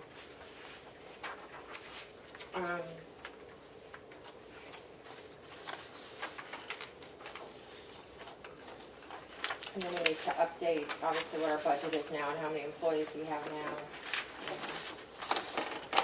And then on page 3, under the computerized systems, the functions, it doesn't list what the functions are of 2 of those departments, it just lists the other 2. Ooh, on page 3, okay. Yeah, so I'm just looking at the yellow parts, but, yeah. And if you're not ready to do this, I can reach out now that I have a whole contact list of the finance offices and the other counties, and some of them have recently gone out to bid. If you'd like, I can ask them for the RFP that they put out. And this is just the one that Carroll County put out last year. I've got that new sheet here somewhere buried, but don't you have on that also when they close their books? This? Didn't I see a column Yes, on that? yep, yes. This do you want She mine? did a very nice job with that, by the way, very nice job. That Thank was you. very Thank well you. coordinated. It was nice to get to meet everyone over the phone. I find that they're I did that when we were doing gas pricing and different things, and I found that everybody's been very, very So helpful. Yep. So Very helpful, and they've helpful. offered copies of whatever we need or want, or any way they can help, so. The treasurer had a question, Madam Chair. Yes, but what I did want, well, I'm thinking about it before I forget it. Yep. When you direct solicit, if we do, I would like to go to these different companies that are not Melanson and Heath. I was surprised that there were others. Yes, Joe? Thank you, Madam Chair. With this survey, I would bring specific attention to the commissioners that you look at the different software providers. And there are a number that use the same one, but we're the only ones that use the current one that we're using. And I noticed several of them use Munis, Yes. which I believe when we had done some research into that in the past, that came up quite prevalent. Yep. Well, Yes, David? Melissa, Yes. what I would find helpful when you go down with the structure, you have financial coordinator, accounting tech, payroll coordinator, plus 3 full-time billing and accounting positions at the nursing home. Could you break it up a little bit? Finance director, deputy director, county clerk, are these 3 people? Yes, And up here, finance director, assistant finance director, P&R coordinator, what is that? payroll, Payroll. payroll, A&P coordinator, accounts payable. benefits coordinator. Okay, you And, don't have to do anything with it now that you explained it. and Thank you. several of them offered copies of their job descriptions if that would be helpful to us, so. Just I don't think on Carroll County you didn't put down the nursing home. I didn't finish, yep, I didn't put the finance director and the nursing home on there. I just put our office staff here, yep. Because I see on the others you put nursing home, so. Yeah. We have an excellent staff over there. I certainly don't want to And I- neglect them. I wanted to talk to Paula about, because I know her, and then we have a purchasing person over there, and then who else complements her finance department in the nursing home, and I didn't have a chance to do that yesterday, so. Nice job, though. Very nice. Thank you, I hope You're it's all in helpful. one spot. Yeah, I hope it's helpful. It is. Okay, so do you want to change the RFP audit, or you want it to go the way it is, the RFP for the auditing services? Let's go back on that subject. Well, let's go with the way it is and hopefully get somebody else to respond. Okay, now, Should I make changes to the yellow parts and bring it back to you for a final approval next week, or? I really don't think we have a whole lot of time, because don't we have to take this to, The delegation? we have to get somebody, and then we have to take it to the delegation. And I'm thinking if we send out an RFP, it's going to be probably 3 or 4 weeks before we get a response, I would think, from that. Okay. And then it'll be another while before we decide, and it'll be probably 2 months, and in 2 months, we're already into almost October. Jeez, it's scary, isn't At it? least you'll have your budget number also in time for your putting the Yeah. budget together, so that's good. Yeah. Yeah, I would think that this would be okay to make the changes that you thought, you know, My glasses and this mask don't seem to want to get along. David, do you have any suggestions, or you want No. to just let it go? Where are we going to advertise it? I think that's as much important as anything. So last time it appeared, I have no proof of this, it's just reading the minutes and listening to tapes. What the administrator had said was that it had gone out to 12 firms. Direct solicited. I can't find any advertisements. There's nothing with the RFP and our RFP binder. It's a little different than how we do it now. We keep track of all that in one spot, so, but, And I could not find copies of the letters of okay. request either. That seems like a high number. I I remember couldn't being either. shocked Yeah.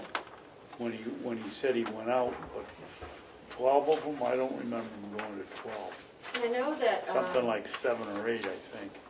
like on the New Hampshire Municipal Association website, for example, they list a ton of auditors that do municipal auditing in the state. If you want me to direct solicit firms and/or advertise, if we advertise, I would think let's see, for the jail roof, we advertised in the Union Leader, the Portland Press Herald, and the Comeau Daily Sun. We can, David, you want to eliminate the Portland Press Herald? With our experience with Maine, I would think we'd stay as far away from there as we can get. Try to stay in New Hampshire. Especially for an auditor, yeah. okay.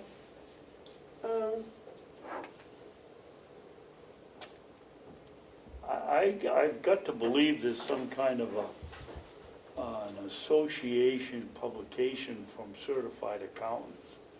That Sure, would I be the can come up place, with a good list. Yeah. and that would be the place to put the ad, one of the places to put the ad. Right.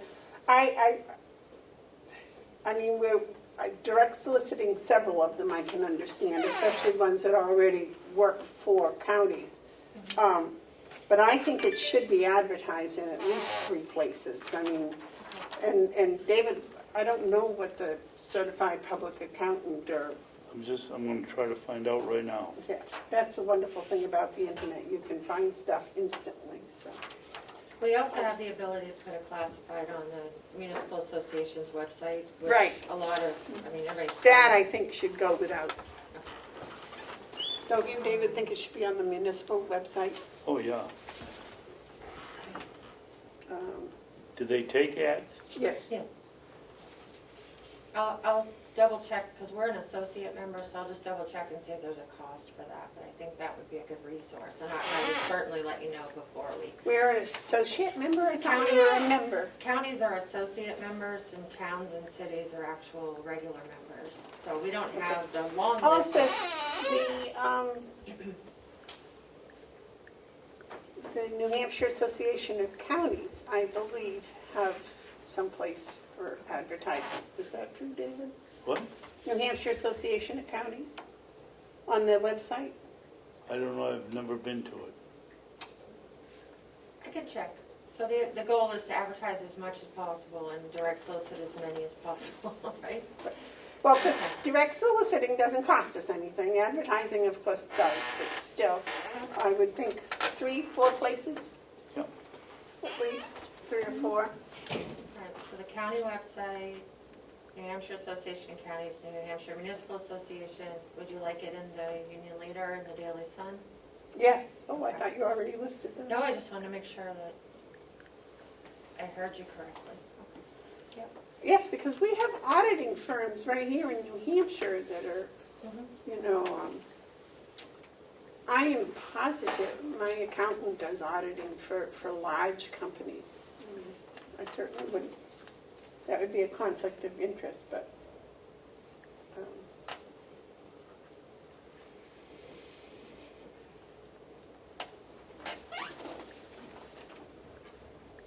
Comment? Do you have a comment? No.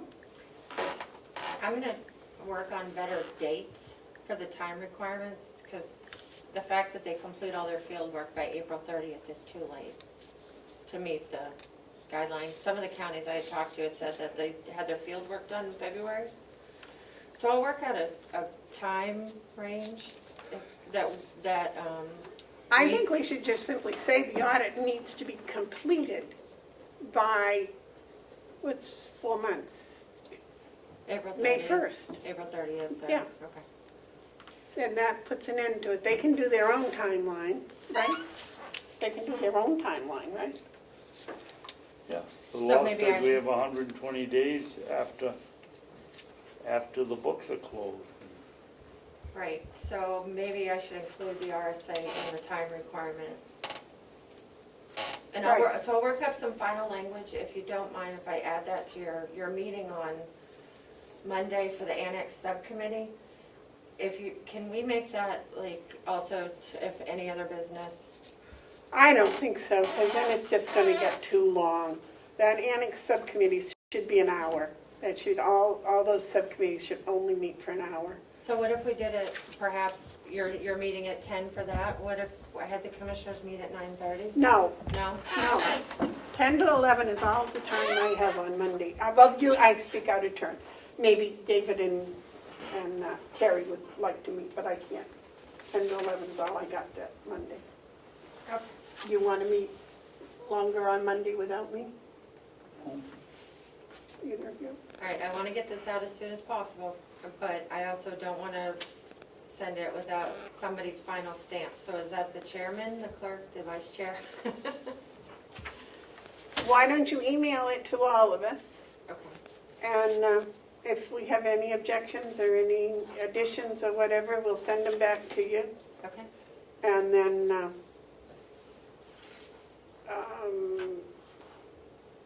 David, probably as clerk, you can authorize it, right? If we've made any additions or corrections to it. Well, my concern is if you mail it out to all of us, doesn't that constitute a meeting? No, because we're not going to talk about it. If you talk to each other about it, it does. We won't. We'll get it, we'll put any of our recommendations on it, she'll look at them, and if it's something controversial, then she can get back to each of us. That's not a meeting. And if it's No, too but bad, the law says, we can do it on Wednesday. but the law says that you can't do anything like that to circumvent the law. Well, I don't believe we were trying to circumvent the law. Well, if she sends it to you and me, so that the three of us don't get it and discuss it, that to me, I don't know how else you can describe it, but circumventing the law. Well, since we're going to listen to a 91A webinar at 12 o'clock, we'll have to ask them that question. That's a good question. Can you, on these webinars, can you ask questions? I don't know how it's structured, and I haven't gotten the invitation yet, so hopefully that shows up in a few minutes. Some of them they allow for questions, so I'm waiting. Okay. Do you need to vote on this RFP like you did the one with Bob? Well, David brought up a good thing. Maybe what you ought to do is send it to us. We'll make any recommendations, changes, and then next week we'll vote on it on Wednesday. Keep it on the And regular then we'll be Wednesday? ready to just mail it out Then Wednesday there's afternoon. no question. Then there's All no question. Okay, Lord knows, we don't want to do anything. all right. I will add on to that. Thank you. All right. Okay.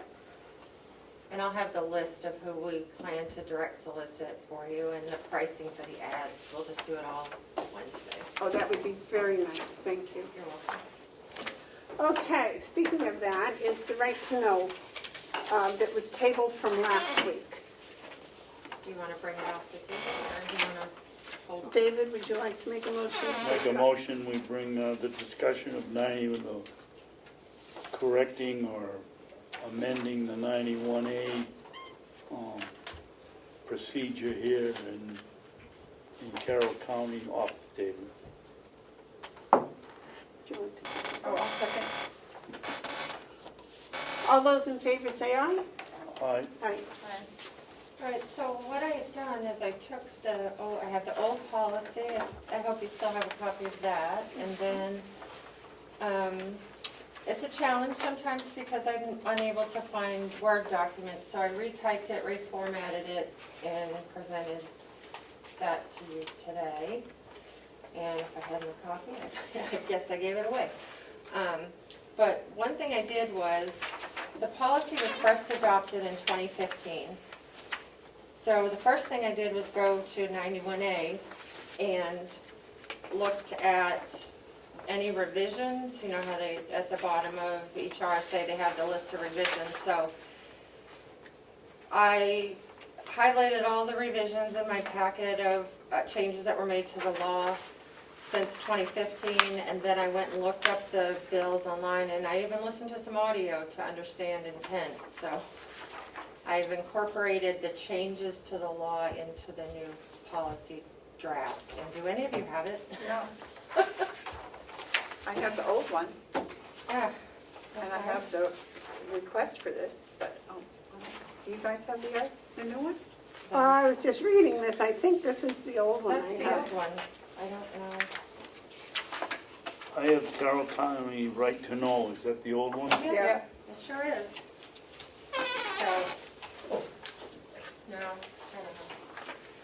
don't know. Okay, I can get copies first, sorry. I sent it out,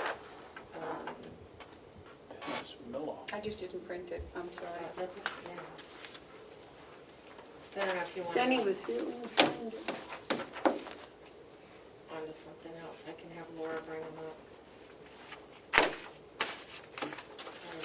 Okay, in that case, let's move on to, Madam Chairman? yes, David. Why do we have to go through all of this? My simple suggestion was, I don't want something going out here, a 91A request with my name on it that I haven't read.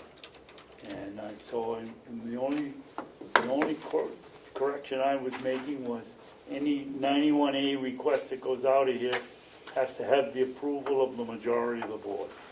Well, she was just rewriting it because it's all out of date, and it says to send any request to commissioners at Carroll County, and that does not even exist anymore.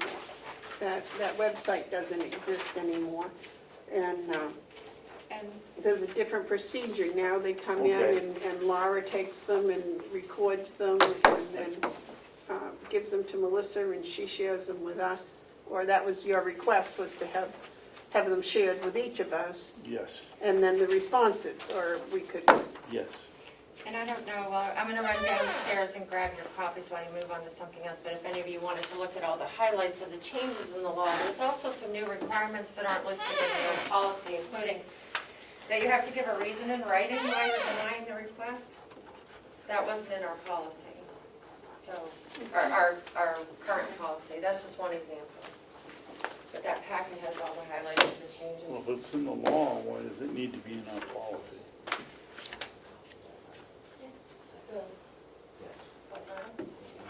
Oh, yeah.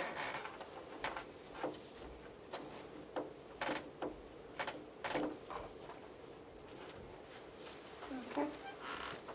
I wanted to move on to the idea of hiring a consultant for our insurance. An insurance consultant or an insurance broker. David, you were going to do some investigation about that? Yes, I did, and I got an email back from him last night that says he and Paula being someone that works for him, not for Paula that works for us, Okay. would be coming up with a proposal. I'm not impressed with the guy's response time, because I wrote him, I believe it was Wednesday night after our last meeting, and he just got back to us. But let's see what he says. It will give us some idea of prices and how the industry is directed. You know, I don't know whether he takes a percentage of what he saves, or charges us by the hour to do the research, but we should start with some knowledge somewhere. Is this one of the gentlemen that we were talking with earlier when we were? No. No, it's not, okay, it's not. This is, my sister was a selectman in Wellesley for 25 years, and whenever they had a question on insurance or we were doing what we were doing, they always hired a consultant to come in and explain and do it, and that's what this gentleman's business is. And I would have brought in his email, but my printer prints it so small you can't read it, so. But that's what he said, he'd be back to us with and I will write him tonight and ask him to have it ready if he can for next week. Well, yeah, but we didn't really want a proposal from him. We wanted to know what they do. No, I asked him to give us an idea of what they do and what they charge. Okay. Because something like that would have to go up to bid, right? I would think so. Yeah. Yeah. Okay. All right. Treasurer's report. Thank you, Madam Chair. Unfortunately, once again, I have nothing to report because I'm unable to obtain information. Ongoing situation, it seems. I do believe that a number of weeks back, the commissioners voted the authority for me to have access to the financial department, but somewhere that approval got waylaid, and my card will not open the door to the financial office. The problem I'm having, obviously, is the lack of information. I've tried for a couple of years here, and I don't want to get on a soapbox, to get a monthly revenue statement, expense statement, and a balance sheet. We talked briefly earlier about the gentleman who came to try and help us. That was Scott Egan. I believe I provided the commissioners a copy of his report of what he was trying to do, and one of the top things was to get the accounts balanced or approved, or however you'd like to word it, in a timely fashion. And obviously that's unfortunately still not happening. I've even talked with DRA about these issues. And DRA has told me that if I can't provide the information as required in RSA 29:1, which is the duties of the treasurer, and that is to provide an annual statement when requested, that I can't complete my job. The DRA folks suggested I just let the commissioners know that it's their responsibilities to make sure we are getting this information. So, as I said, I have no report today.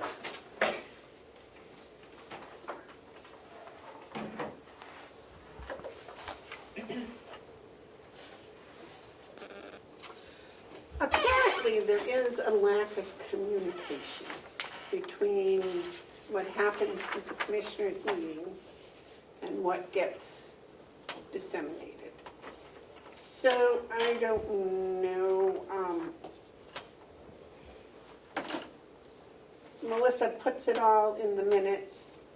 Melissa, the minutes all get distributed to all of the department heads, is that correct? Yes, and the agenda, and I'm pretty on creature of habit with it on Fridays. People expect it on Fridays. All right. And when someone is supposed to do a report or answer questions or whatever, you include an email to them specifically with a time and an appointment, is that right? Like Bob Murray today with his RFP. Yeah, I don't really have to. He just knew to be here because he looks at the agenda and he comes. I don't really have, I do ask them if they have any documentation they want to provide ahead of the meeting, so I can make sure you get it, but I don't Well, I'm wondering if necessarily maybe, go to each individual person and ask if they're all set, if they understand. No. well, I'm wondering if maybe that isn't necessary, just a reminder along with when you send out the minutes, just send a, if somebody was mentioned in the minutes, I know that when the delegation's mentioned in the minutes, you kind of give a heads up. Or you, I guess you send all the minutes to the delegation members anyway. I right? also So- send the Zoom agenda and minutes to the delegation and all the department heads, the commissioners, the treasurer, and the administrative assistant. Right. Well, I'm just wondering if when somebody is specifically, for example, as Joe just said, the commissioners voted to give permission or whatever, that the finance department get a copy of that motion or statement or whatever. Oh, okay. Or the registry of deeds, if we're talking about something in the registry of deeds, whether or not they're actually present, but just send a reminder of, or in specific, this was where your department was mentioned. The same way with with all the department heads, and Howie, and probably, I guess Howie would be sufficient if it was anything financial with the nursing home. Then if he's notified, then he can let whoever else is necessary. And that way, just to keep everybody informed, up to date, and coordinated, so they can't say, well, you know, I didn't get this till Friday, and I didn't really get it until Monday. And that way, you can say, well, you know, this is specifically what was sent. Does that sound sensible? I would think that the easy way to do it is, as we do the meeting before you leave on Wednesday, if you have some information for the finance department or for the nursing home, it's easy to pick up the phone and tell them or stop by and see them. I think that's good, but I also think that we need it in writing. They need to receive it in writing also. Well, maybe, yeah, Yeah. that's a good idea, follow it up A in follow-up writing, with a, yeah, so that you don't get a week's delay between Yep. when they get the writing and what's happening. Right, and if Melissa does it, when she does the minutes, Yep. then she can be, it reminds her. And you might also add in there anything that any of the commissioners are going to do. For, example, last week David said that he would get information on an insurance consultant. And then if, he doesn't come to the meeting and go, oh, gee, I forgot. Because, we're all trying to live, but we're all living pretty busy lives. So, things can be forgot or overlooked or followed up or what. While I'm doing the minutes, I can create a separate list of notices and actions needed. And then when I send out the email, I can copy and paste that into the body of it and with highlights on the people's names. And so that draws, I'm just trying to figure out a way to do it most efficiently, so. Yep. That's what you do best, so. All right. How it gets done, we'll leave up to you. I'll also bring it up at the next department head meeting. How's this working for you guys? And Yeah, see when's the next department? Not until the first week of July, but I'll do the August, new, I'll do the first new, week of August. first week of August, yes. I'll do the new thing that you're suggesting and Joe also has ask them. his hand up. Yes. Joe, you had a question? Yes, Madam Chair.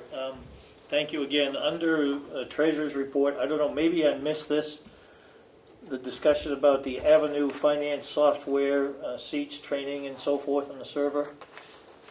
It was on the list here, and I don't know if that got discussed, or maybe, yeah, did I miss the discussion on that? I'm sorry. No, we didn't discuss it today.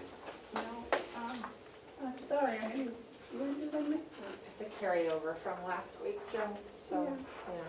I thought we had the discussion, this was just the answers to the questions. But is there any discussion on the Avenue? if I may. Yes. There's no seat on here for the treasurer or the commissioners. Which I think there should be, even if it's one and we all use the same seat. Not that we would, but, if we want to go in and look at it, we should have the ability to go in and look at it. As any department head would. That's the notes that I have here when we got this thing, that the commissioners didn't have a seat, and I thought the finance manager was the only one, or the finance office and the bookkeeper. I don't know why there was some other question. Representative Cordelli had a question on that, and I think he's absolutely right that it should be. My question is, if we have a seat, do we all get a password, get the same password, and as the three of us can go in at any time and look at it? Or do we have to specifically give one person's name and get one password, and only that commissioner can look at it?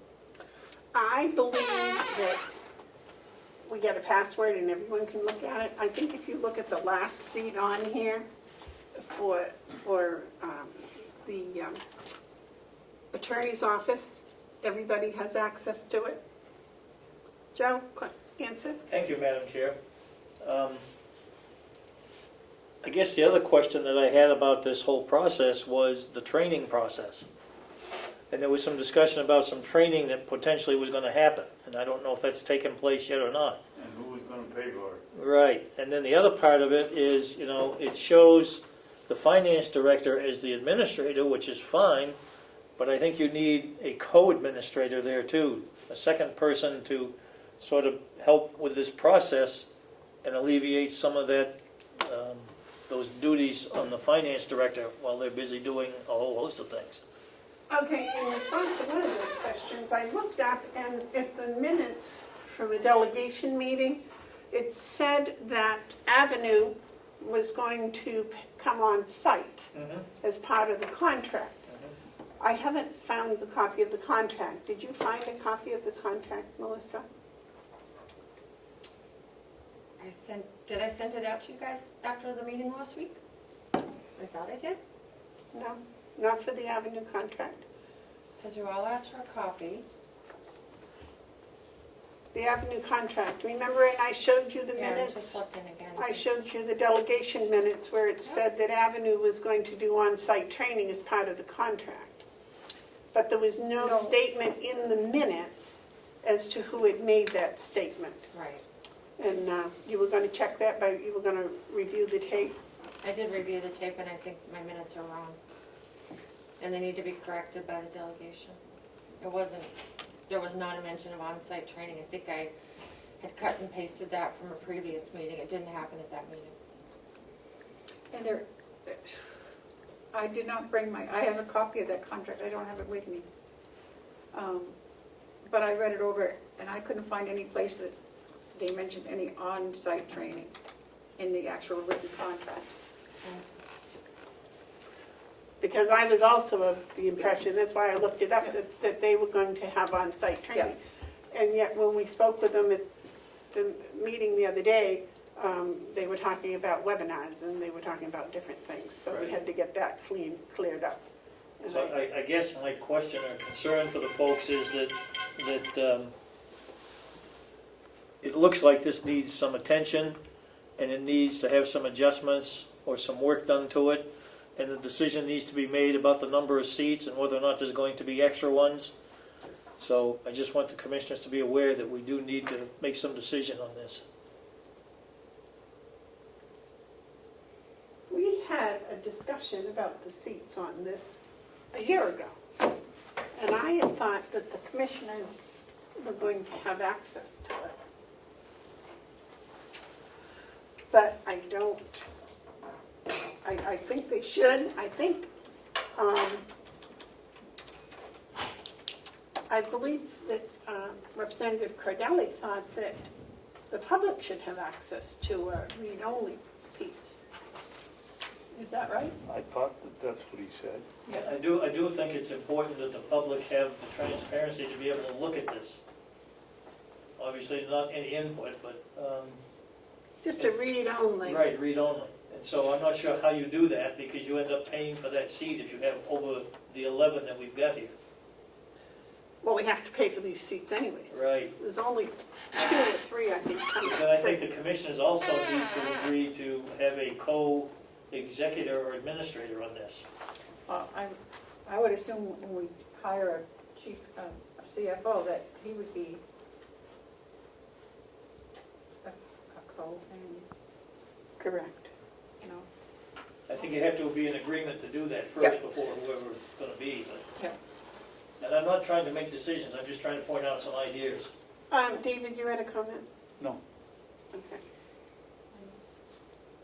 Madam Chair, also, if I could, last week, Cybertron updated the administrative assistant's computer to the Windows 10, which I thought was part of the process for Yep. giving people a seat, and that computer's not listed on here either.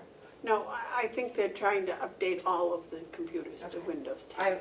I would suggest, given her job description, we would consider some access to the system to input the information that she's doing to be able to print reports. But that could be a broader decision. Well, one of my Maybe- questions You can also was, add the seats, if I could, anytime you want. So if you brought in a finance person, they felt the need for an administrative Yep. assistant to have it, Yeah, I think my question is too, you could do that. if the treasurer and the commissioners share a seat, do we all have to have separate passwords, or I'm assuming we'd have to use the same password? well, if it's going to be open to the public, we would have the same access as the public would have. True, but, yeah, so we'd have to go to wherever the public would be. Which would be any computer, I would expect. This is one of the questions that probably should be asked of Avenue. I don't know if we have to have a public seat, because if we have the budget on the website for the public, I mean, otherwise we'd have to have a place for them to come in here and sit down at a computer somewhere. And So we'd have to have a place in the lobby or a computer for access to the public. I don't know how we would, I think it's a great idea, but would people actually come in to do that? I was trying to think, Joe and I found a couple of different county websites that you could go to any time, and they were right up to date, and they would seem to be very similar to what the read-only would be for this. Right, so that's what I'm saying, I don't think we, So I don't know if they were through their computer company, or if they were through their finance office. Do you remember how those were being done? It looked like they were coming through the finance office from the different, where was it, Merrimack and, Was it Merrimack and Rockingham or Belknap? I don't remember which. But it did appear that it was coming through the finance office. and I don't know if they were weekly updates or if it was daily. Yeah. You know, Which kind of ties in with what I've been talking all along here about getting that information on a regular basis and making sure it's posted to the website. And we're doing better at it, but we still have a ways to go. At least I think we're doing better at it. it looked to me like what they did was they just took a snapshot of where their books were and just put it on the Point in website. time, yeah. Yeah, you know, where nothing was balanced or no extra work. It was just, okay, this is what's here, this is it. Look at it, you know, if you want to, which I don't understand why we can't do that. I would think, Well, I think if you're going to do a CFO, that's a thing that they could get taken care of too, on a regular basis. well, I'm wondering if it's kind of this avenue, because the only people that are having any writing on this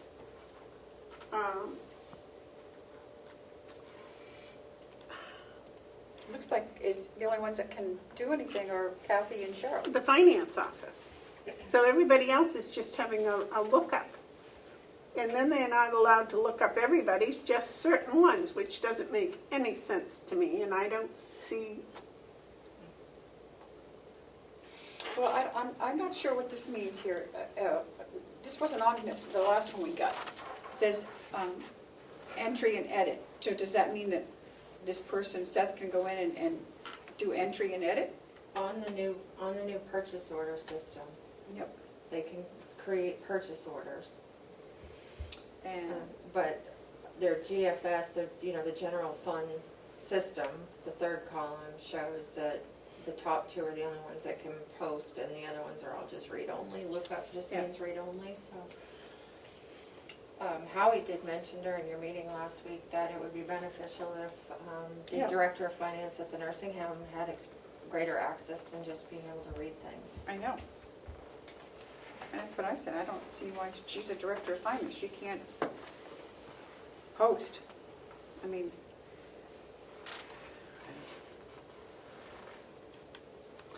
I think we need to discuss this with Kathy.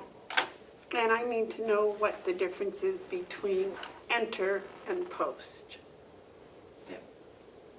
Madam Chair, I also think, as I've mentioned before, it talks about the Avenue contract includes 2 hours of WebEx training for each new module.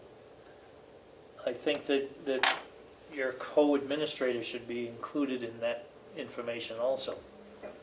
And if you need to do a short-term co-administrator, you may want to do that so that this process doesn't fall on one individual.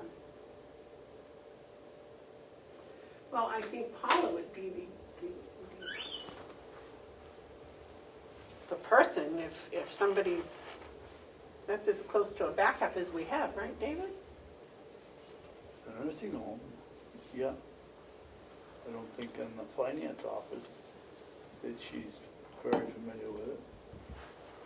She must have gotten some knowledge over the years of dealing with it, but I wouldn't call her the heir apparent.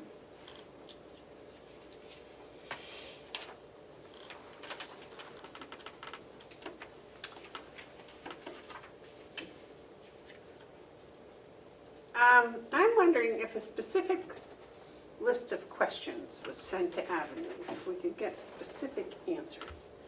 Because when they're here for these meetings, the questions get asked and answers get given, and they're not necessarily related. If that makes any sense. Because my concern is there a read-only for the public? And if not, is there a way to take a snapshot and just put it on the website without a whole lot of manipulating? Well, there's obviously no public license here. No.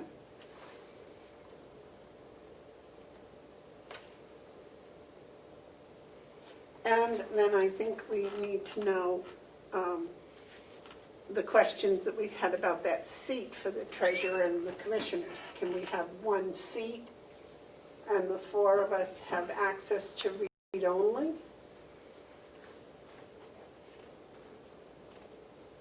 Or if that constitutes another $1,100. I'll email them while you're meeting and see if I can come up with something. And what was another question we had? Co-administrator? Yeah, well, that's not a question for Avenue, that's a, Yeah, but can they do it?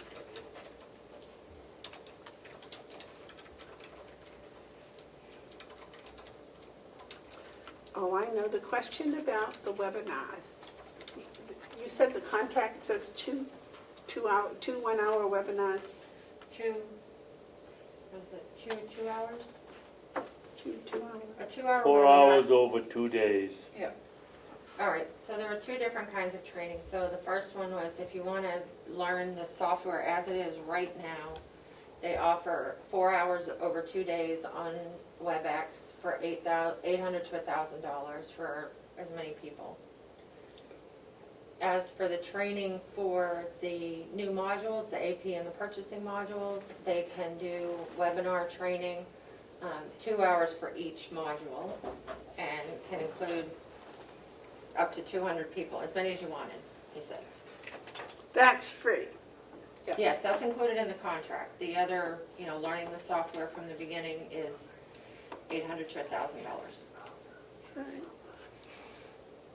Per person? No, for Right. presentation, for WebEx.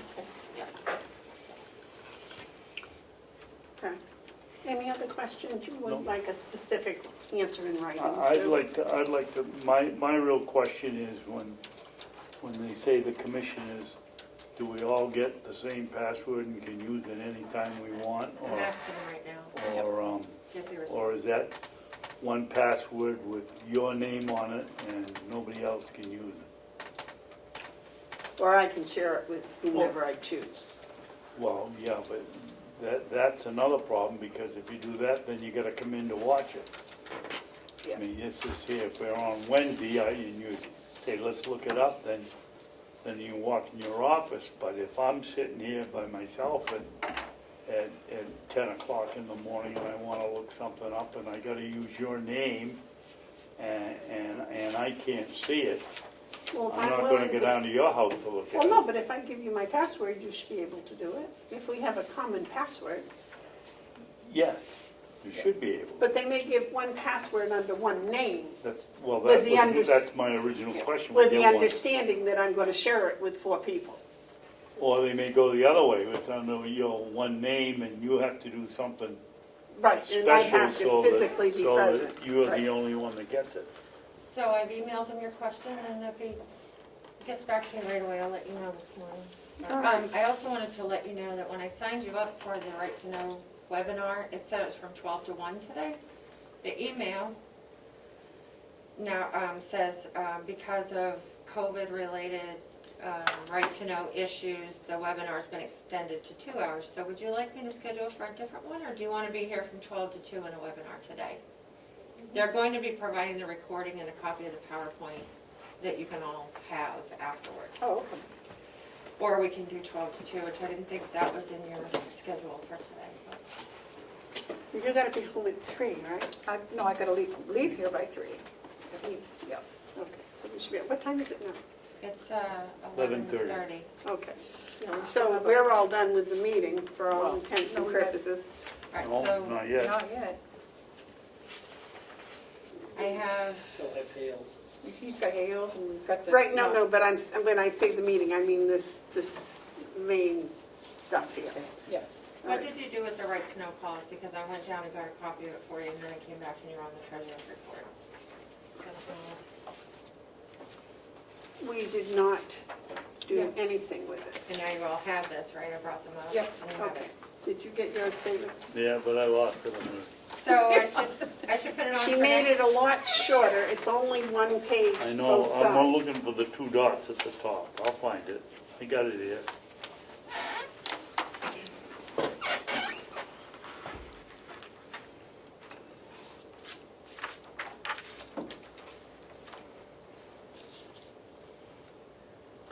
Did you email this to us? Yes, unfortunately it was this morning. Oh. I sent you an email this morning because when I got to work and turned on my computer, I realized that when I sent you yesterday at 5, I didn't actually hit send. Okay, all right, because I was going to say, I did not, So- I fell asleep doing this last No. night, but I didn't remember That was seeing on this, me, so. that you didn't get okay. that and you didn't get Bob's boiler door RFP ahead of today. Those are on me, yeah. Okay. So you want to wait till next week on that? And if you need to We'll include. just read, Okay. If you need to include verbiage that the commissioners have to approve to address Commissioner Rapson's concern, if you need to add that language, if you could come up with some language to talk about For what? whether the commissioner, if I need to bring the responses to you to approve before I do anything with them, before I send them out. If you want that in the policy, I was suggesting in my email to you that you didn't get, I was suggesting that process is more of an internal practice than part of a policy. I think the policy is more that, we're going to be open and transparent, we're going to follow the law, and this is how the public gets information. But whether we log it in a binder in the office, or we make 3 phone calls and get the approval of the commissioners, I don't know if that's really part of policy. Well, I would say it was a simple sentence that no answers of 91A requests go out without the approval of the majority of the commissioners. Okay, so does that only apply to the commissioner's office, or does that apply to the individual departments that are fulfilling their own 91A requests in their own departments? Well, I would think that any 91A request that comes in here, since it could be end up with a legal thing, that the least, at the very least, the commissioners would see it somewhere or learn about it somewhere along the line. have knowledge. So yes, I would say that I'm not going to put my name on, or I'm not going to be liable for something that's for a 91A that's signed by Willie or Jason or anybody else. So sounds like we're changing the county-wide practice of how we're doing it, so we may want to take more than a week to review, because I think when someone calls or emails the jail and says, I need this information about your inmate population, Jason, or the superintendent just does it, or someone might request information from the county attorney and she just fulfills it. We never know about it. So are we trying to centralize right to know? Because that, or request, because that's what it sounds like, and that's different than this. The 91A requests are for facts that's public knowledge, correct? Yes. Governmental records. Yes. So they're facts that's public knowledge already. So I'm not sure about our approving it. I think our knowledge, I think we ought to know that people are asking this stuff. Okay, so something goes out and it concerns us an individual. I don't think the name should be redacted. You do. What? So I don't understand what you just said, David. Please cover we your notes. get a request and it for something that somehow winds an individual into the answer. You don't think it's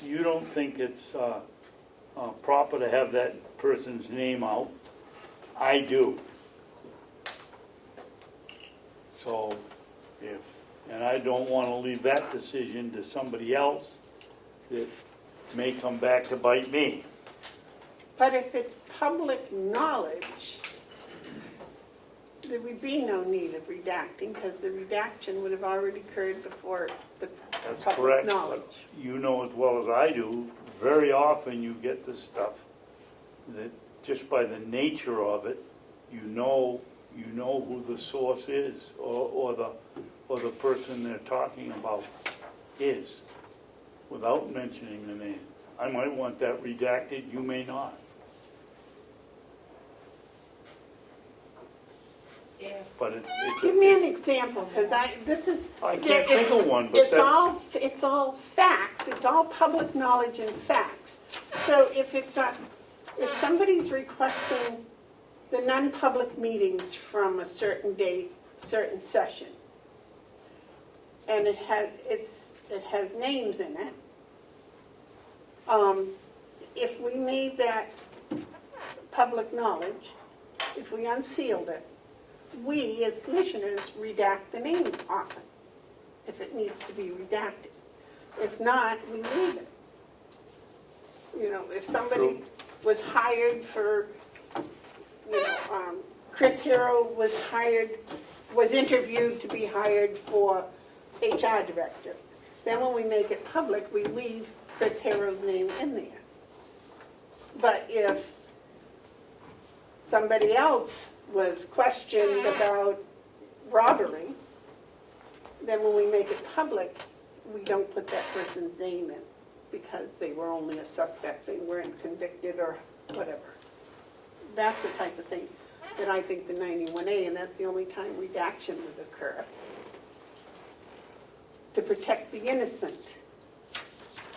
or the guilty.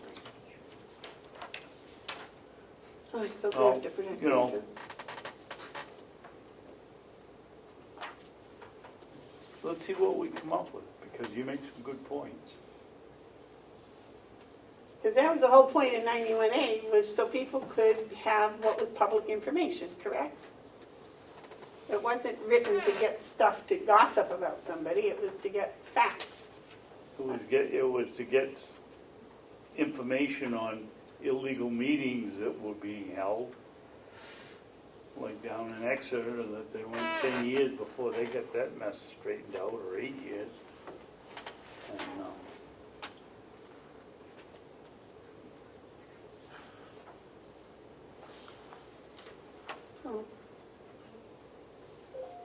So I don't know, take a whatever you take a want to week. do, but I want, if it's going out of here, and has the commissioner's signatures on it, I want to see it.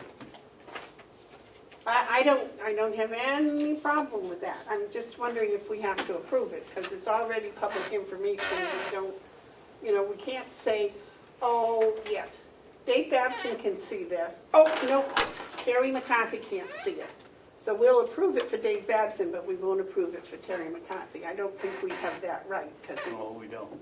it's the facts, and that's what we have to make available to the public. Now, if the public is asking for stuff that's gossip, then we can't give them anything because we don't have the facts. It has to be what's already public knowledge, I think. We can spend a week looking at this and changing anything we want, writing in any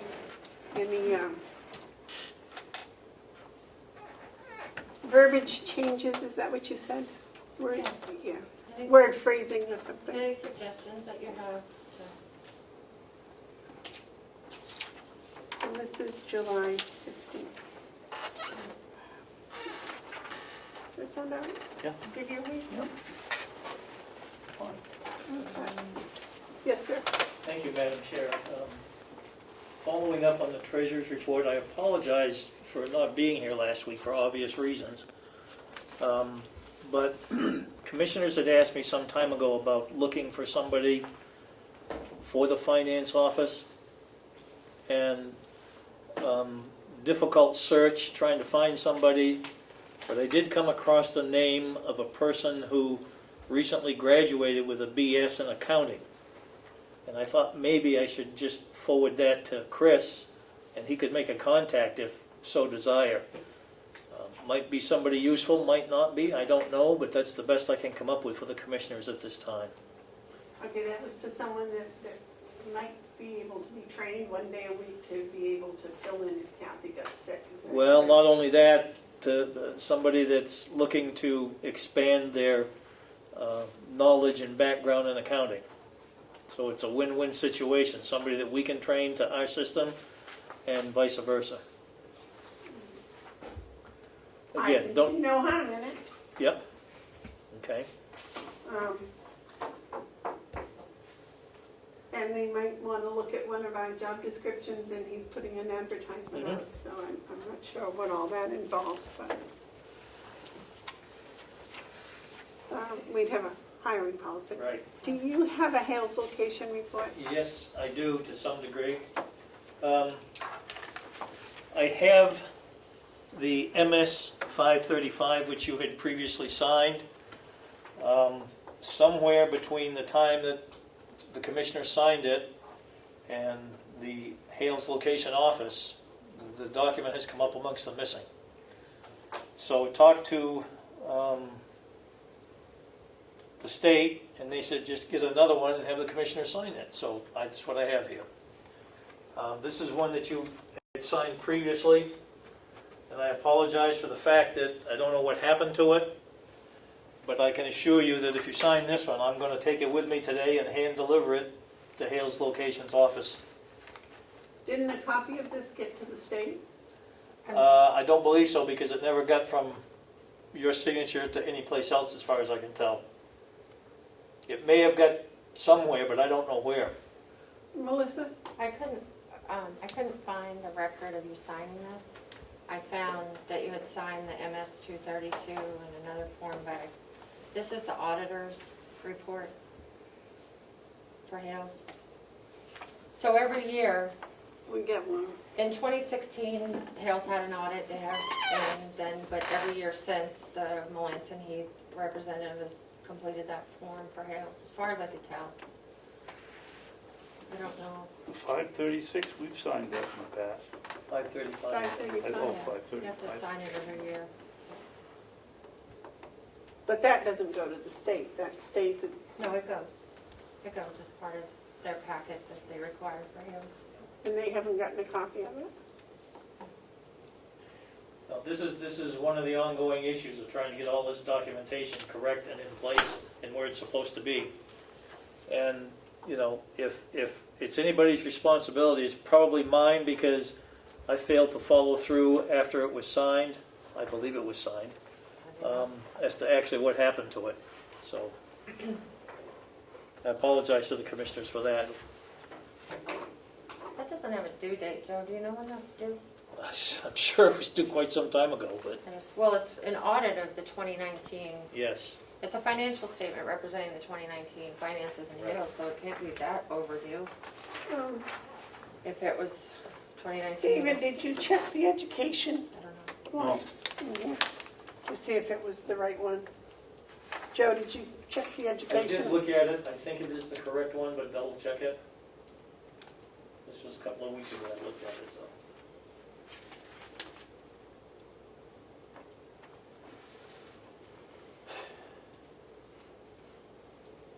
Again, it was prepared by the auditor, so I'm not as concerned about it, but.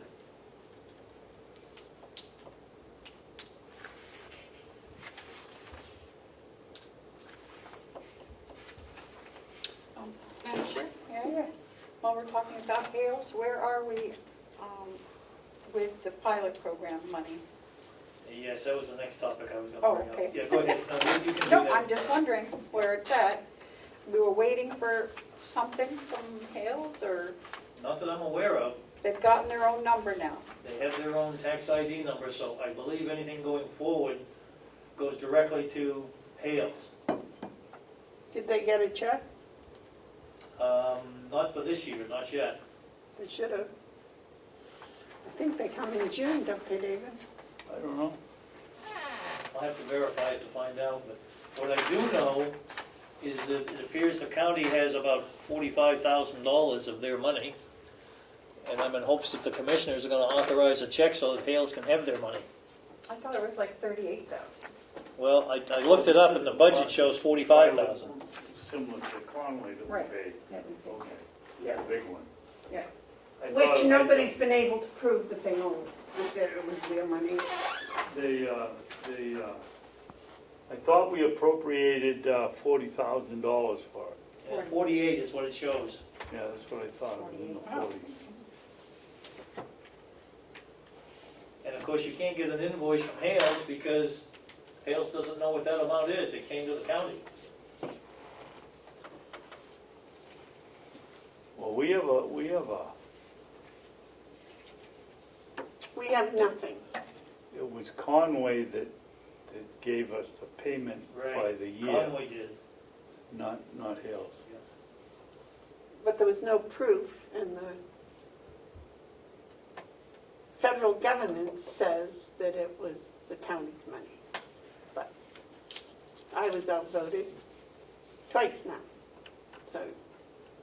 And you still haven't quit talking about that loss.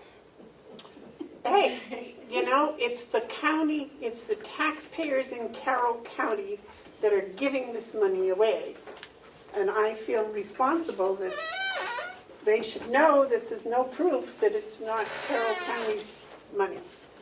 Well, It should be spent by Carroll County taxpayers, but I'd like to respectfully ask the commissioners or the selectmen of Hales, however, whichever hat you'd like to wear, that the county pay Hales their money that's due 'em.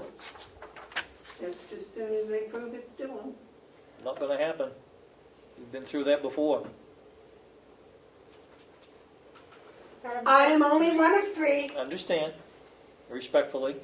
That's my line. Madam Chair, can I ask where, I don't recall where the $48,000 figure came from that the commissioners put in the budget and the delegation approved? I We can't had it- remember where you got that. I have no idea. Okay. We had it from the formula of how much land there was in the federal government, and I forget how they calculate the rate, but it's the acreage times the rate, and it came out to 48,000. And over the course of years, But it apparently. goes only back to 1999 or 2001, somewhere in there. It's the same thing that Conway calculated it, but it doesn't go back, we really owe them back 30 or 40 years. But the only tracking the government had was from 2000 on, Joe, I something think like that's that. correct, yes, Commissioner. So my point is, it's been budgeted for, the county did this formula based on what the government said. County didn't do it. Did the commissioner just say that? No, he did not do it. No, I didn't say he Where did you did. get that number from, David? What? You didn't do the calculation, the No. county didn't do No, the the calculation. county did the calculation, is that Who right? did the calculation and gave you that number? I believe it was, People at Hales. no, it wasn't the people of Hills. It was the federal government, I believe, said, this is what you, they sent us the check because they'd done the calculation, and they're the ones that said, this is what we owe the county. We thought that the county doesn't own it because the land isn't in Ossipee, it's in Hales Hales. location that That's they're right. paying for in lieu of not in lieu of, but you paying for the services that Hales provides. But the federal government never said that. The federal government said, here is your money, and when I called the federal government numerous times, it was, no, it belongs to the county. Then Conway came up and said, oh no, it belongs to Conway. And you and Mr. Hounsel said, oh yeah, it must belong to Conway, so you gave Conway all kinds of money. And then the people at Hales came up and said, well, we must have some money too. And then you and Terry said, oh yeah, let's give Hales some money too. All I'm asking at this point is, it's been budgeted, it appears that it's owed. Will the commissioners authorize the payment for Hales? I'll make a motion, we authorize the payment for Hales as soon as possible.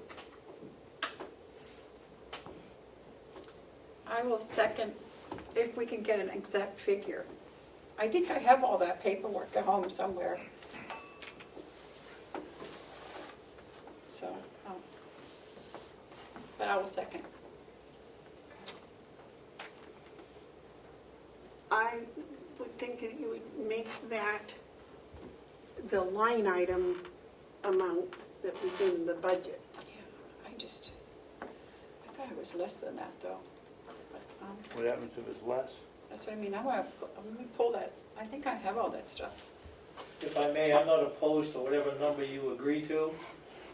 I'm wearing my Hales hat at the moment, but when you mentioned that this goes back more than 2020, could go back 40 years, I think it would be simpler to use whatever's been budgeted.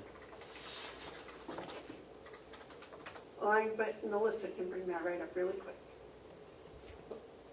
Well, 48,000's been budgeted. I was just trying to remember, I was, while you were talking, I was going to try to look in the subcommittee minutes to see if there was any discussion there, because I know it was discussed at length during the December 13th but public budget hearing. I remember but shouldn't the finance director have the documentation to support that line? Maybe when she comes up, she would have it? There was no documentation to support that line. It came from the people at Hales. The treasurer of the Hales location committee or... No, I believe it's what was paid. No, because we were paid quite a bit, and the difference was always, it was never, neither what Conway was getting now or what the amount was. But the motion's been made and seconded to pay the budgeted line item for Hales.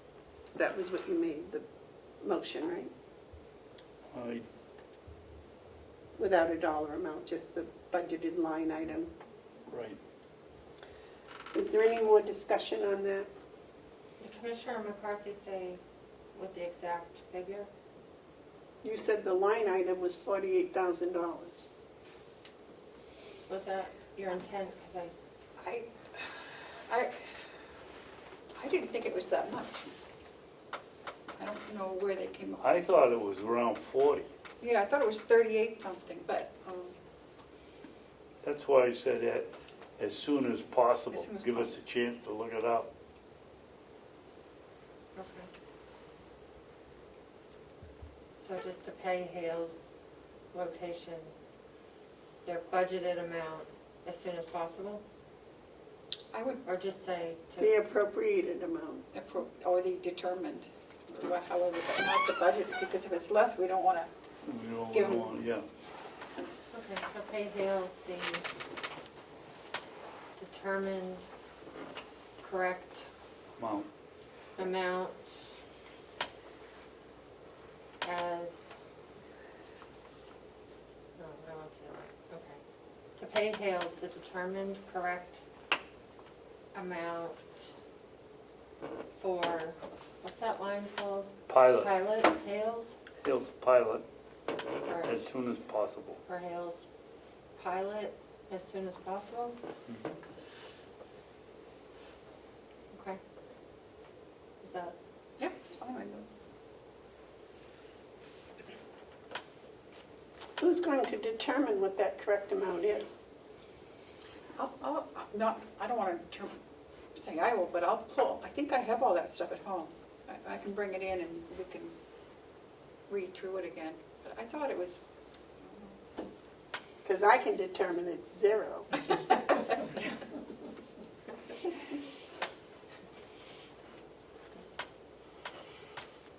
Okay, motion's been made and seconded. All in favor, say aye. Aye.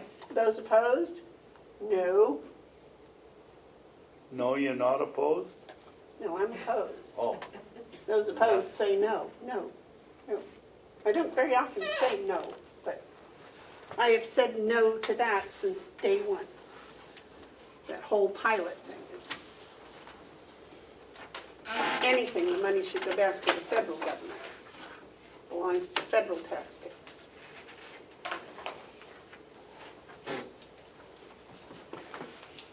Okay, anything else for Hale's location? No, that's it. Thank you, Madam Chair. Thank you. Okay, executive coordinator report. you want my input from Hale's location? Yes, sir. You asked me to call Liz and find out about that $600, so I did that. And it was a case, she was waiting for me to send the letter that we got that says $600. And we were waiting for her answer on where it could go. So Melissa very kindly scanned it and faxed it to her last Wednesday or Thursday. And have not heard yet, but I expect we will.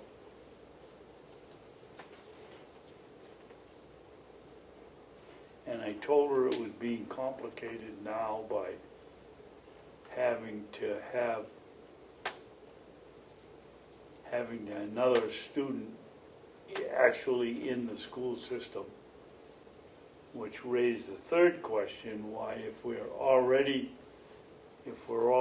paying an exorbitant price to send that student to Conway, why should we have to send an extra $600 to the school system? Why can't we send it to Freiburg and pay for the other student?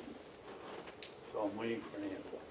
Commissioner, I have that letter in my in-basket downstairs on my desk, and so I'm just like you, I'm waiting to hear.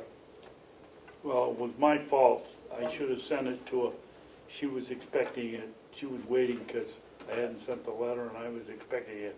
I don't think it's Answer to anybody's the fault, question. I think it's just a case of following through, and that's what's being done.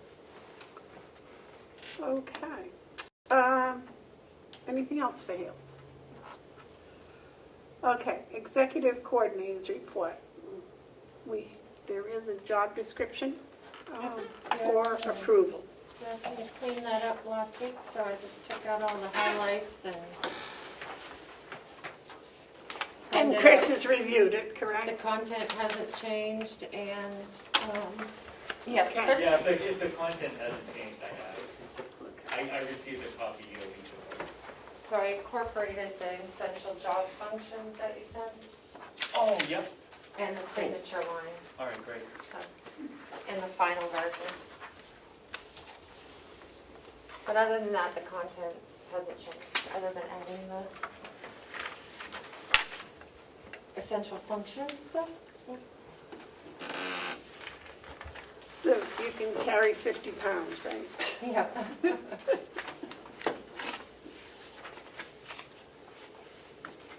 Is that something you would like to see in the job descriptions? What, that they can carry 50 pounds? All essential job functions? Oh. Well, David does not like them. I don't like that.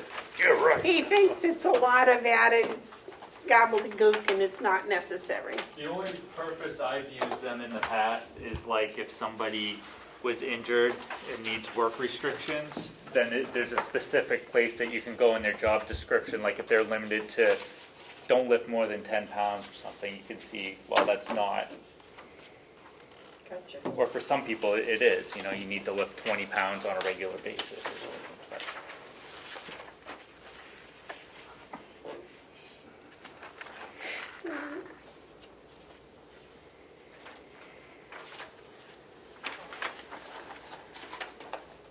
Any questions? We all set to vote on this? I had a lot of questions. What happened is I made, okay,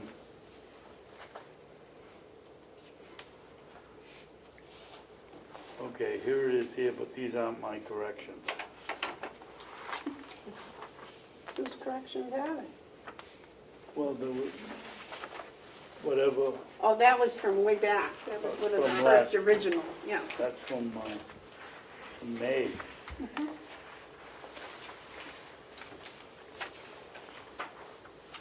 No, I took them home and I couldn't find them but I made several corrections, but it's all right with me. Well, are they in this new policy, your corrections? I don't know, because I didn't hand them in to anybody. They're on, no, I made it, when I picked up my packet, I corrected them, and then I took the packet apart, and so I've got two packets for the same date here, so that's why I'm shuffling papers, but I went through, it was just, I just thought it was a little wordy, and I think we should be working for making things less wordy, make them briefer. Here's my copy. Oh, let me Is there just- something okay. on there that might jog your memory as to what you wanted to change?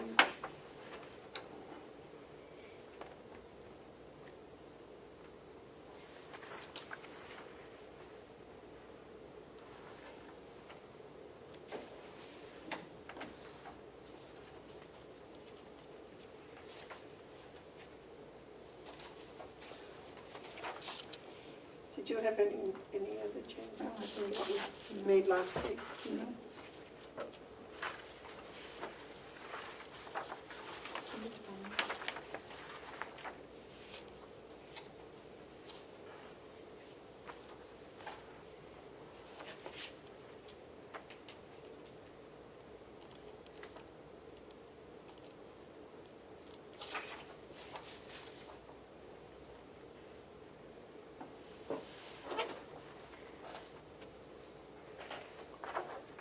One of them, I think, was the education and experience.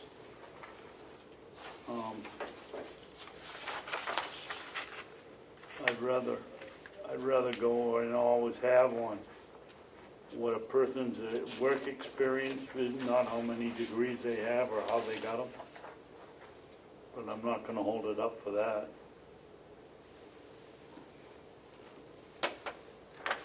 That's all right with me. You want to make a motion? I can't find one. Well, when I find my copy, I'll bring it in if I have made any major changes. But I didn't give it to anybody, so they wouldn't have made them. Okay. So that's all right with me. Would either one of you want to make a motion to accept this? I'll make a motion to accept the job description for the executive coordinator. You want a second that? No, but you can. I'll vote for it. I'll second it. Are there any more discussions? Do you have anything you wanted to say about this? Pardon me? Did you have something you wanted to say about this? No, I'm fine. I did spend some time working over them. I can't remember what they were, but you can always change them. Okay, well, you didn't want to second it, so I didn't know if there was something you wanted to say. Okay, the motion's been made and seconded. All those in favor say aye. All right. Aye. She could sign it. That would be Sign great. this one? Okay. There's only one signature line, I don't know.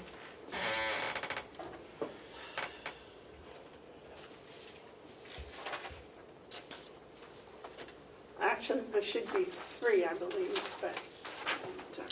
You want me to? Somebody has to make a motion to give me permission to sign this for all three of us. I'll make a motion that we give the chairman permission to sign the job description for the executive coordinator. Okay. You want to second that? I'll second.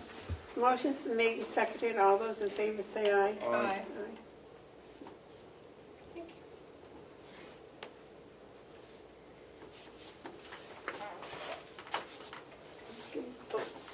Oh, no, I just signed it. My executive, the rest of my executive coordinator's report this week is just kind of intermingled throughout your whole meeting, because I was working on just about everything you talked about today.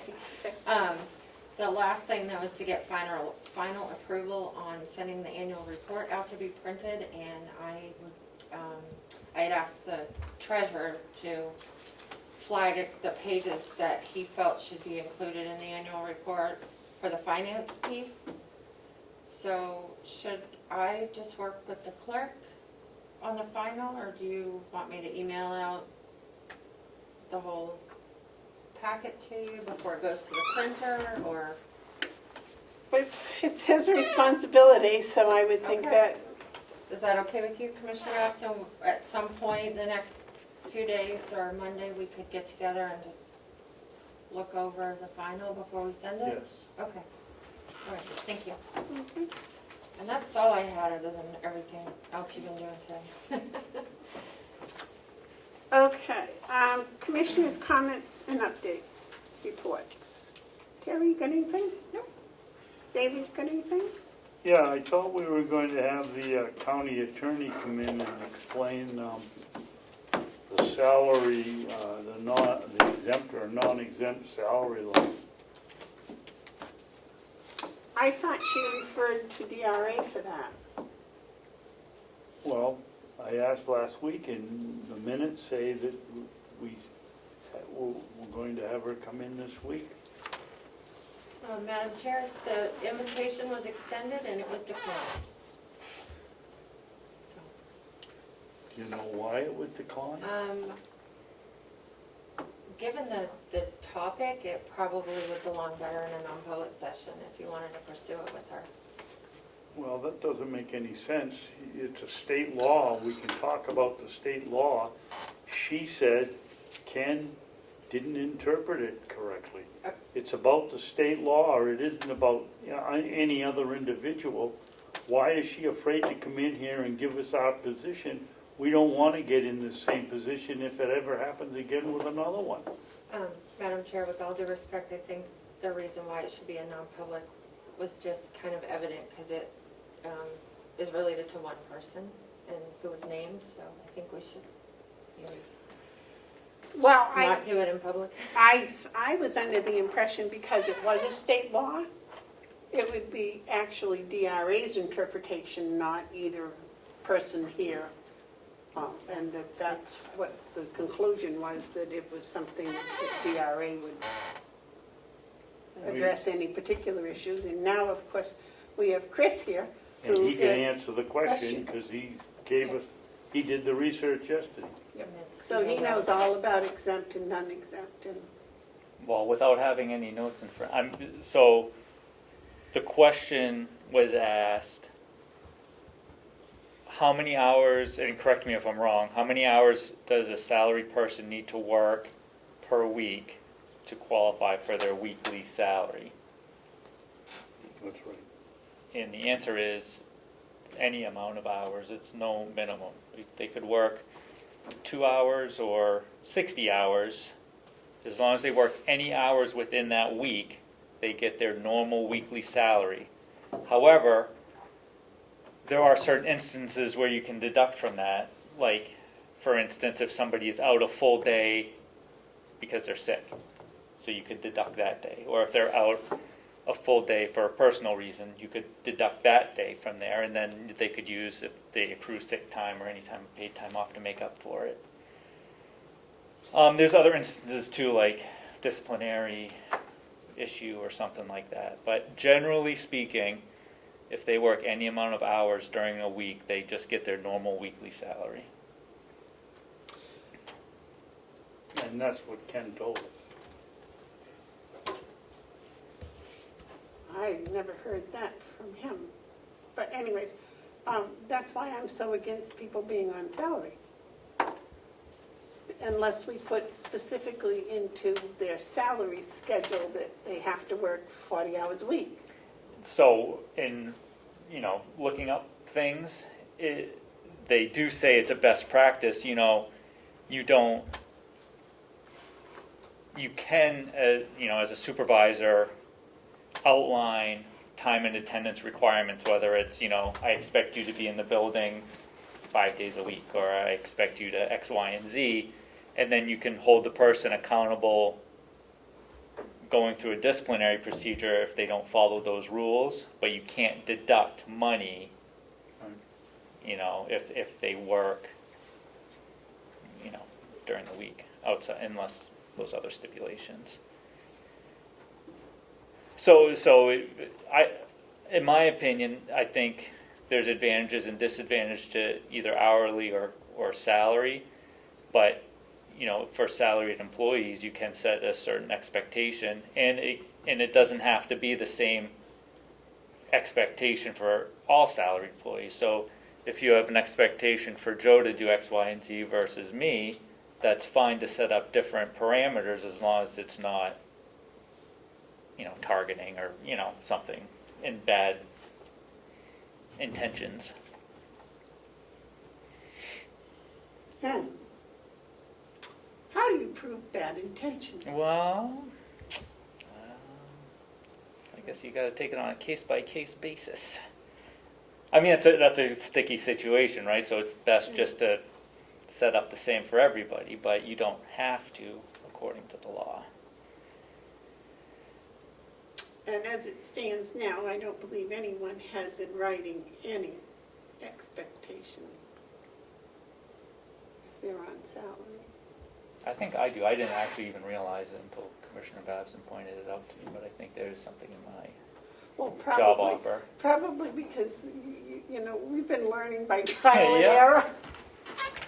And my job offer letter has, Your original. it says the hours are typically 8 to 4, 9 to 5, which indicates you expect, Yeah. Yeah. what your expectations are, but really your expectations are right here.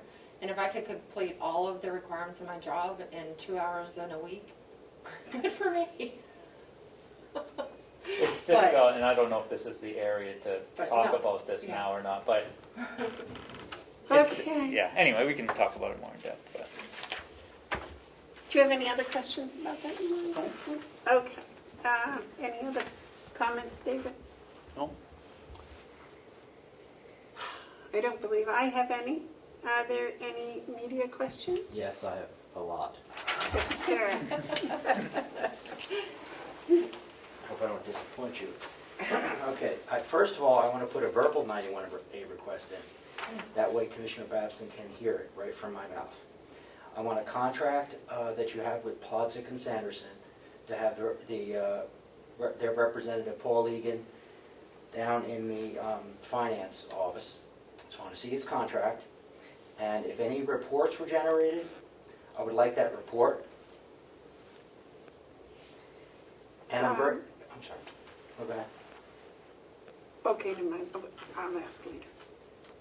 And I'm a little concerned about this auditor's letter.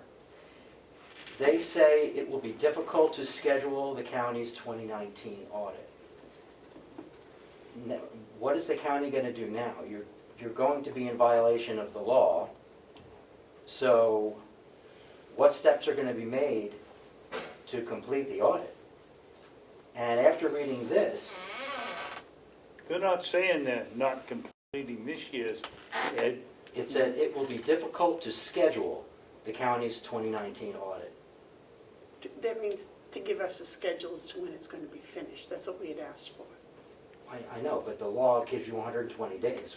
How can you have an open-ended item here? That's just one of my questions. Now, also the treasurer kind of made some concerning comments about the finance office, and I needed to know, are the books even being reconciled? I mean, do we know if any of this work is being completed? I mean, if I hear in this meeting today, or I hear in another meeting in the future, that these books are not being reconciled on a monthly basis, what are we doing? This is very concerning to me, so I wish that to be looked into, or if somebody can answer it right now. Well, I believe Cheryl came in here 6 months ago and said they were being reconciled on a monthly basis. That's my recollection. The auditor, Cheryl. No, Cheryl Laurent. Is that? I thought so. I don't remember that. But I think the commissioners should know something should about know. this. You should know. And also, I believe there's a reconcile book downstairs, so I'll probably go down there and check it out. But this is very concerning to me, especially now that the audit is not going to be completed by the 120 days. And that would lead me to my last comment is, if it's not going to be done and it's the clerk's responsibility to do it, what's going to happen with that? I mean, is Commissioner Babson going to go to the court again and say, well, we couldn't get it done, or what's going to happen? And I have to again say, I would like to see, since you, Commissioner Babson, and Commissioner Hounsel voted to take taxpayers' money and go to court and fight a lawsuit against you for not completing it, I believe you should pay half of my legal fees back and you should pay the taxpayers back. After what we discovered today, this is shameful to do this to the taxpayers. So, thank you. And you may be actually receiving an invoice from me for that amount. That's my comment. Just to make things correct and make sure that Melissa and I got it. Your 91A request was for the contract of Plodson and Saunderson's. I probably got the name wrong. Close. Any written public reports they gave. I believe the contract stated that he was going to create some type of report. So I'm assuming that that has been completed.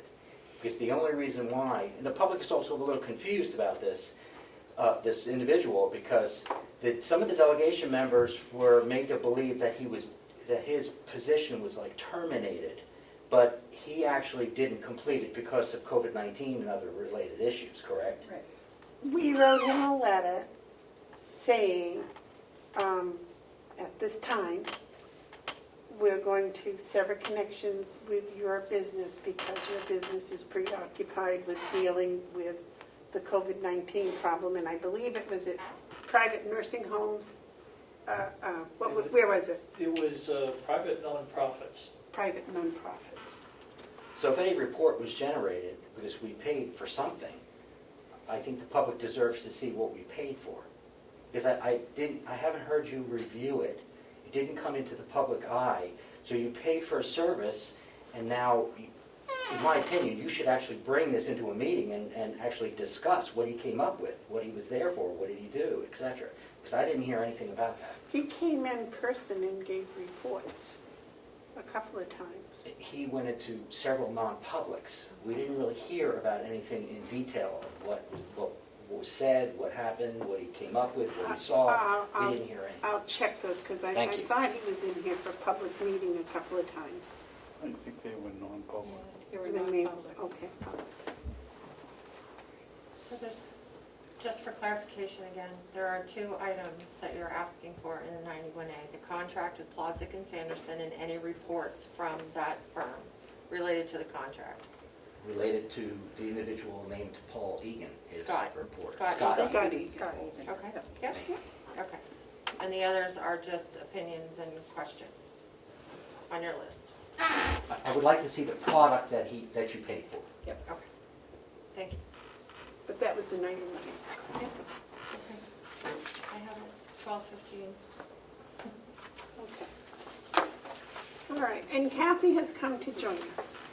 Kathy, thank you for finding the time to get up here to visit with us. Would you come up and join us, please?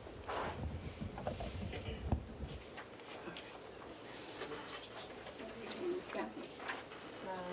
Get The us. supplemental numbers, is the only thing you said. Okay. Kathy, the commissioners and the delegation have decided they want to have a supplemental budget and they need to have a number. And what we need today is in your COVID line, you have a income, or you have a revenue and you have a expense. And if we could have those numbers as close to today as possible, so we can make a motion to have the supplemental with those numbers. And we know that it's not going to be that next week or next year or whatever. We just need those numbers. I did make some projections for you, And I also don't know exactly what you want to include, because I've broken it down for the stipends that we're paying. I projected that through the end of August because the long-term care has been extended to the end of August. I don't know if it's going to go beyond that, so I can at least estimate roughly. Then we have the money that was, that money that just rained down from the federal government to the nursing home for relief funds. I've got that amount of money in here. And I've got what I'm putting in for the Gopher grant today. Two things I need your signature on. And also, I think this was a bigger amount for the Gopher grant because the first round was not a lot of stuff had come in. They just started working on this. Now there's a lot more in this one, so it's $12,000 higher. But in each one of those is a chunk of money that has to go to FEMA, which we haven't even been assigned our liaison yet. So FEMA is going to be a long drawn-out process from what other counties are telling me. But I've got an estimate for each of the two Gophers. It's got a portion that's attributed to FEMA, so I've got that included in here. So I don't know if you want to include that extra money that we got for the pro share. So I've broken it down for you. I don't think the pro share should have any. No, that's bearing why on this. it's on the bottom, just because. I really don't. And But- we also decided that we wanted, not projections, but we wanted, A snapshot of today. yeah. Well, Because I could go back downstairs and take this stuff apart, but because I estimated the long-term care. The rest of it is.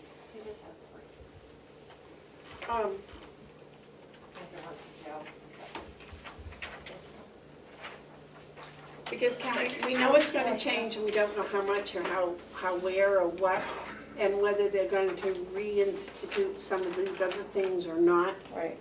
The way the rest of the country's going, I think they're going to end up passing out more money. And just because New Hampshire's doing well, I think we'll probably get some, but who knows and how much. So that's why we were going to try to keep it as like a snapshot today, saying it's going to change next week and next month or whatever. Well, how are you going to pick a number though? Well, Because that was, when you know, why, how many supplementals do you want to do? Why wouldn't you just pick a larger number because it's a supplemental that doesn't affect the taxes? I didn't want to do a supplemental anyways, but everyone else did, so that's why I said, don't look at me about that. I believe like you, if we had done a joint thing just for the public, it would have been fine, but anyways. But my question was, I lost it now. The Gopher, do we get all the money that you asked for the Gopher, or is that, maybe they'll change that and only give 90% or 80%? Well, each round, the first one, I don't know how they came up with their figure. They shorted us $10. I have no idea why. They don't explain themselves.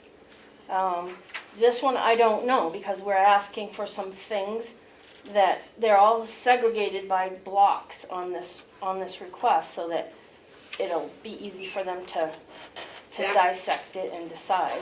That was one of the things when we were discussing it, that we thought that rather than do any projections, that we just stick with what we know we've gotten, what we know we've spent, and say, you can amend it. The delegation meeting is the 20. We're shooting for the 27th if we get this number today, yeah. For the 27th, and the meeting on the 27th, we can adjust it for, if the Gopher funds come in or whatever, for the date, that date, with the expectation, and tell them, and everybody else, we have no clue what tomorrow's going to bring, and that by September 1st, we're going to have to do another supplemental budget to account for what's come in between July 27th and September 1st. And who knows what's going to happen from September 1st till January 1st. Okay, so you want me to back out what I know we're going to have to pay, I just don't know the exact dollar amounts for the long-term care. I think that's what the commissioners agreed to. But But back out the Gopher. on the 29th, I would keep those numbers, because on the 29th, the delegation may want to approve these numbers, but also know what, But The the solid. gopher's not coming in, it's going in now, it's not, we're not gonna get it. If they can turn that around in 30 days, we're good. So that is not gonna happen before this meeting. But we know what we're expecting. I don't quite understand why you wouldn't wanna put in what we're expecting, since they balance. So if you put in for $2 million for supplemental and we only get 1.9, but they're balanced, I don't see where the problem is. I want a number I can defend today. Okay, well, I thought I defended this pretty well, but I'll have to go back and revise these numbers, because I included stuff I thought you wanted to have something that was reasonable for what we might be pulling together for an actual supplemental budget. I think it's reasonable to include these numbers. Then what's going to happen from September to December? Well, these numbers have been declining. The PPE stuff has been reducing. So I would have recommended that you guys round it up a bit, because unless the only thing that's really substantial here are those stipends that we're paying out. That's And there's no $46,000 telling a whether week. those are going to continue or not. Correct. We know that that's until the end of August. That's why I included. What if they included it from August to January 1st? Well, that's what I'm trying to tell you. I would take these numbers and I would round them up a chunk of money, because in case that happens, because I don't see the harm with there's absolutely no impact to the taxes. I don't see the harm in going. Even our budget's an estimate. We do our best estimate every year to do a budget. The delegation approves what they feel is the best estimate. So this would be another supplemental budget. I would want to do it once and have it done. So I would round that up and with the expectation that we'll be covered till the end of the year. The PPE stuff has been going down. Some of the meal expenses were how he's been feeding the employees, so we put that in for Gopher. They have covered that, but he keeps saying that they're going to try to start making things available. So if things lighten up, then they'll start shifting that expense will go back to the employees actually having to purchase their own lunches. But those things we can expect to be for the rest of the year, but I don't expect them to be nearly as high as they are at this point. You can't extrapolate it that way, because the PPE, people were buying what they could get their hands on, so the expenses were much higher in this Gopher application for PPE. A lot of stuff we've been getting just handed to us. So, I mean, how we've had delivery after delivery of masks and gowns and that sort of stuff. So, and people, when they found the sanitizers and that sort of stuff, they bought in bulk. So those are what we're getting reimbursed for now. I expect those are going to be lasting.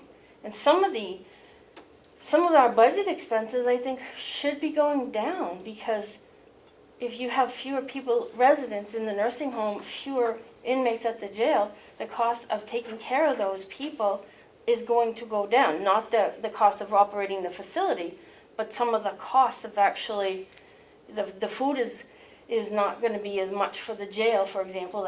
That expense is going down because he has fewer inmates. So our actual budget, I think, is in good shape. I know our budget's in good shape. What I'm concerned is the money coming in and the money going out related to COVID. And you've done an excellent job of keeping track of every penny that's going out with COVID and every penny that's coming in. And rather than project about what may happen in the next month, I mean, we might end up with, like, Florida and suddenly start having more cases than we've had all along, or something else. Who knows? Heaven forbid that would happen. But, you know, I'd much rather have a black and white number today. And then, if come September 1st, we have another supplemental with another black and white number. And then maybe if then at that time we were close enough to the first of the year to project for the rest of the year. But to try to project, I mean, you could not have projected 3 months ago where we'd be today, correct? Well, no. But you want to know what's, we're waiting for three stipend payments from the state now. So I don't have it, so you want me to ignore it? Yes. It's been paid, well, it hasn't been paid out because we don't pay it until the employees, but they've earned it. It's going to come in. We've submitted the request to get that reimbursement. So you want me to back it up to only what we've actually received? I think that's the sensible thing to do, because that we can defend.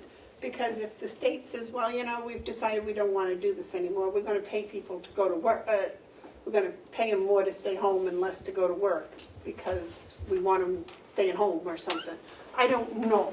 This these- whole these are thing has been actually so pending, though. unpredictable, you know? But they're actual numbers that they've already committed to the end of August. And we can document the time that people, what they've earned in those three that are outstanding. We're just waiting for the checks to come in. But that's still a projection. Okay. Madam Chair, can I just ask a question about the waiting for the money to come in, but the people have already worked the hours, so essentially the county has a liability there to pay these people, like if they quit today, you still owe them. No, actually, no, this is not going to the state. Okay, but we have this on the books, if the people are still here though, we have to pay them this Well, money that's what when I'm it comes saying. in, This- so there's this a is liability earned. there. Oh, Yeah. yeah, it's already been earned, The state it's has, already. they have committed to the end of August at least. Okay. So that's what I'm talking about. There's three of them. Going to happen, That's what I'm saying. yeah. It's outstanding. It's receivable because, but yes, the expense hasn't hit. Neither has, but they're balanced there. Okay, but here's what I'm saying. You're already seeing the state is 3 weeks behind in sending those checks. These people are 3 weeks behind in getting their supplemental. Who knows what's going to happen? You know, maybe the state's going to say, well, that's it, we're out of money. I don't think they can. They've committed to that. Well, But I will don't know. back it I up. don't I'm know. just asking. I don't know. That's why we It seems thought that if we did it as of today, then we don't have any trouble defending those numbers. We know, you've got them in black and white. Here it is as of today. okay. You know, if, I could go downstairs and Howie could say we got the check. So well, yeah, but and you can update it on the 27th if things like that happen. okay. Well, I will go back downstairs and I will delete out the projection, which is what I thought you were looking for. So. Well, I had asked Melissa when she emailed you to come up if you could bring up today's numbers. But She referenced the supplemental, so I was thinking ahead. I'm sorry, I apologize for that. So, just There for was the, quite a discussion about it anyway. just for the delegation side of this process, so we get a today number, it gets advertised, we have a public hearing on the 27th of July, and then the commissioners decide at some point that you need to have a second supplemental that's finalized before September 1st. So I feel like we're only talking like 2 weeks between supplemental budgets. And is that, I mean, Kathy's able to project out 6 weeks. It just doesn't seem like a big span to pay the delegation to gather again. It's $400 when they gather. Plus we would have to advertise it again, so we'd be in for about $500 for a second supplemental. I'm just trying to, and I can't reach the chair today, but, and this is your call anyway, right? But the process is if you I want to. can't argue any more about this supplemental because my heart is not in it because I was not in favor of it in the beginning. So you two wanted the supplemental. You're going to have to argue about it because I'm done. I've had it. And I'm not trying to argue, I'm just trying to give you. Well, no, a but I'm just perspective of saying the that time my heart isn't in it. I'm trying to Yeah. say the commissioners agreed to this and to represent what you two represented to me, and I'm done. Because my heart isn't in it. You two will have to just go ahead and continue. And the time frame between now and September 1st is 6 weeks, unfortunately. And the reason September 1st is so that we don't delay setting the county tax rate, right? So, Which we're not changing the taxes at all. Right, but yeah, right. needs to, if we have a supplemental, they have to review everything, so. Yeah. Even though we know it's not gonna change the tax rate, they need proof of it, so. And they have to figure out what code to put it on the form when you do this for COVID, but.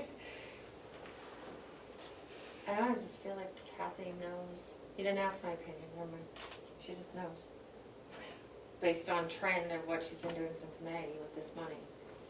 And how much the payroll taxes are every week and what the average stipend is every week for the nursing home folks. And what the cap is on Gopher and how much you can apply for up to only Have a you got certain dollar anything to amount say about anyway. this, David? We have a Do you have anything to say about $285,000 this? basically. To limit me- on to it. me- 85, I wasn't sure how. Okay. It could be a lot simpler, Joe said, I thought we were going to be able to have an unanticipated revenue, unanticipated expenses, and then we get the paper from COAS that they've had a supplementary budget because you gotta have an appropriation to have an expense. I don't know whether Governor Sununu's emergency proclamations say that you can accept the unanticipated revenue and expenses as legitimate governmental auditing now, and if he does, then we should go that way, but if he hasn't, we've got to have a supplementary budget. I asked a question earlier, I don't understand why, if we say it's 2 million and we only spend 1.8 and it balances, but Joe said we have to spend it before we can get it, so it's a reverse process, really. Not all Well, I of don't us. think you have to spend it before you can get it. My point is that when the revenue comes in, you treat it as an unanticipated in that category, Right. and then you do your drop down, whether it's COVID or whatever you want to call it, for what it actually is. In the same way on the opposite side of the ledger, the expense. When you expend it, it's unanticipated because of the unanticipated revenue. They got to balance somehow. For every action, you got to have a reaction. So the expense side is going to show the same thing, unanticipated expense, and the drop down is going to show whether it's COVID or whether it's the stipend or whatever it is. And that's what Kathy's done. Yeah. That's But right. you know, I don't think you need a supplemental budget, in my humble opinion. But I'm not a CPA either, so. But you know, the auditor said to me, "Hey, put it under the unanticipated revenue and expense lines until it's done." The commissioners voted to have a supplemental budget Yep. last week. So therefore, we're having a supplemental budget. July 1st. So that is no longer on the table. Understood. It was voted last week to have a supplemental budget. You and Terry thought we should have a supplemental budget. So that's what we voted for. So that's not on the table. What is on the table is the number we're going to use for this supplemental budget request. And it's either the number it is today, or it's some fictitious projected something. Madam Chair, I would recommend that you use a snapshot in time, which would be today, of your supplemental budget. Even though it's going to be 2 weeks from now, you may have to do another one. But you want to keep it simple, you want to keep it transparent. If you project, and if the projection may be accurate, but it doesn't happen for some reason, that's going to create a bigger issue, I suspect. Terry, you were the other one that wanted the supplemental budget. What do you think? Which number shall we use? I think we should use the snapshot, the ones that we know are here, paid for. I think it should be today's numbers, the ones that we know are true. True numbers. What are the consequences if we, as, you know, I'm only doing what we said last week. The auditor said we could use an unanticipated revenue and expenses. What is the penalty if if that does not turn out to be true. When you say the unanticipated revenue and expenses, if they're not true, how can it not be true if you're using the actual ones that you've got in hand snapshot today? You could get in the example that I gave, if you put down, we don't know what our expenses are, so we put down an estimated revenue because we're supposed to get that covered. And Well, then if we don't spend that amount of money, I can see there's no damage. If we overspend it, I can see a problem. but you're only gonna put down what you've actually received in revenue. Now, as Kathy's pointed out, we do some checks. They could be sitting downstairs right now, but we haven't got them because we're not booked into the system. And if you take that snapshot as of 11 o'clock today, you don't have that revenue. So the only other option we have, and where we got to last week with me, is a supplementary budget. But it's a snapshot in time. David, the supplementary budget is going to happen. We voted for it. What we need to know is the numbers. Are we going to take the numbers as they are today, what's actually come in and what's actually spent, and put those in for the request for the supplemental? Or do we project it what we think it might be, or what, based on some past experience, we extrapolate? And then is it all of it? That's two possibilities. I can also, because I was on the prevailing side, make a motion to rescind it, so, and don't do it. I'm just trying to figure out what all our options are with the more knowledge that we have here. So, If I may, Commissioner Babs, Kathy would have her hand up. Just keep in mind, in years past, we have budgeted for money that we expected for grants for the dispatch or the sheriff's department. And so we budget for the revenue, we budget for the expense. That expense never happens, therefore the revenue never happened. We have never suffered any punishment for being wrong that didn't actually start in the time period where we had it budgeted. We just had to, that went away and we rebudgeted because it never started, the project never started. It was over $1 million, it was $1.1 million that Dominic had budgeted. And we've been carrying, rebudgeting for that because of one problem or another. There's never been consequences. So I'm not sure what the consequence would be if we think we're going to get this revenue to offset this expense, but they don't come in, so we expend less and we receive less. They're still going to balance. Madam Chair, if I may. What if we get more revenue than we spend? Well, that's what you're doing with the pro share, because that was a gift. They decided to give us more money. The money that they got for the relief funds for the nursing home, I don't know, because Howie is the one who acknowledged that, and all I know is what they gave me for the amounts that came in. But the premise of that was to help with some expenses for COVID that wasn't covered anywhere else, and also for lost revenue. So that's the premise for that. I don't know what they're going to how they're going to reconcile it. I do know that the long-term the stipends, the gopher stuff, those are all balanced. But there's other stuff that isn't balanced, and those two that you were talking about. ProShare I don't want to include in this, because I think ProShare is not COVID related per se.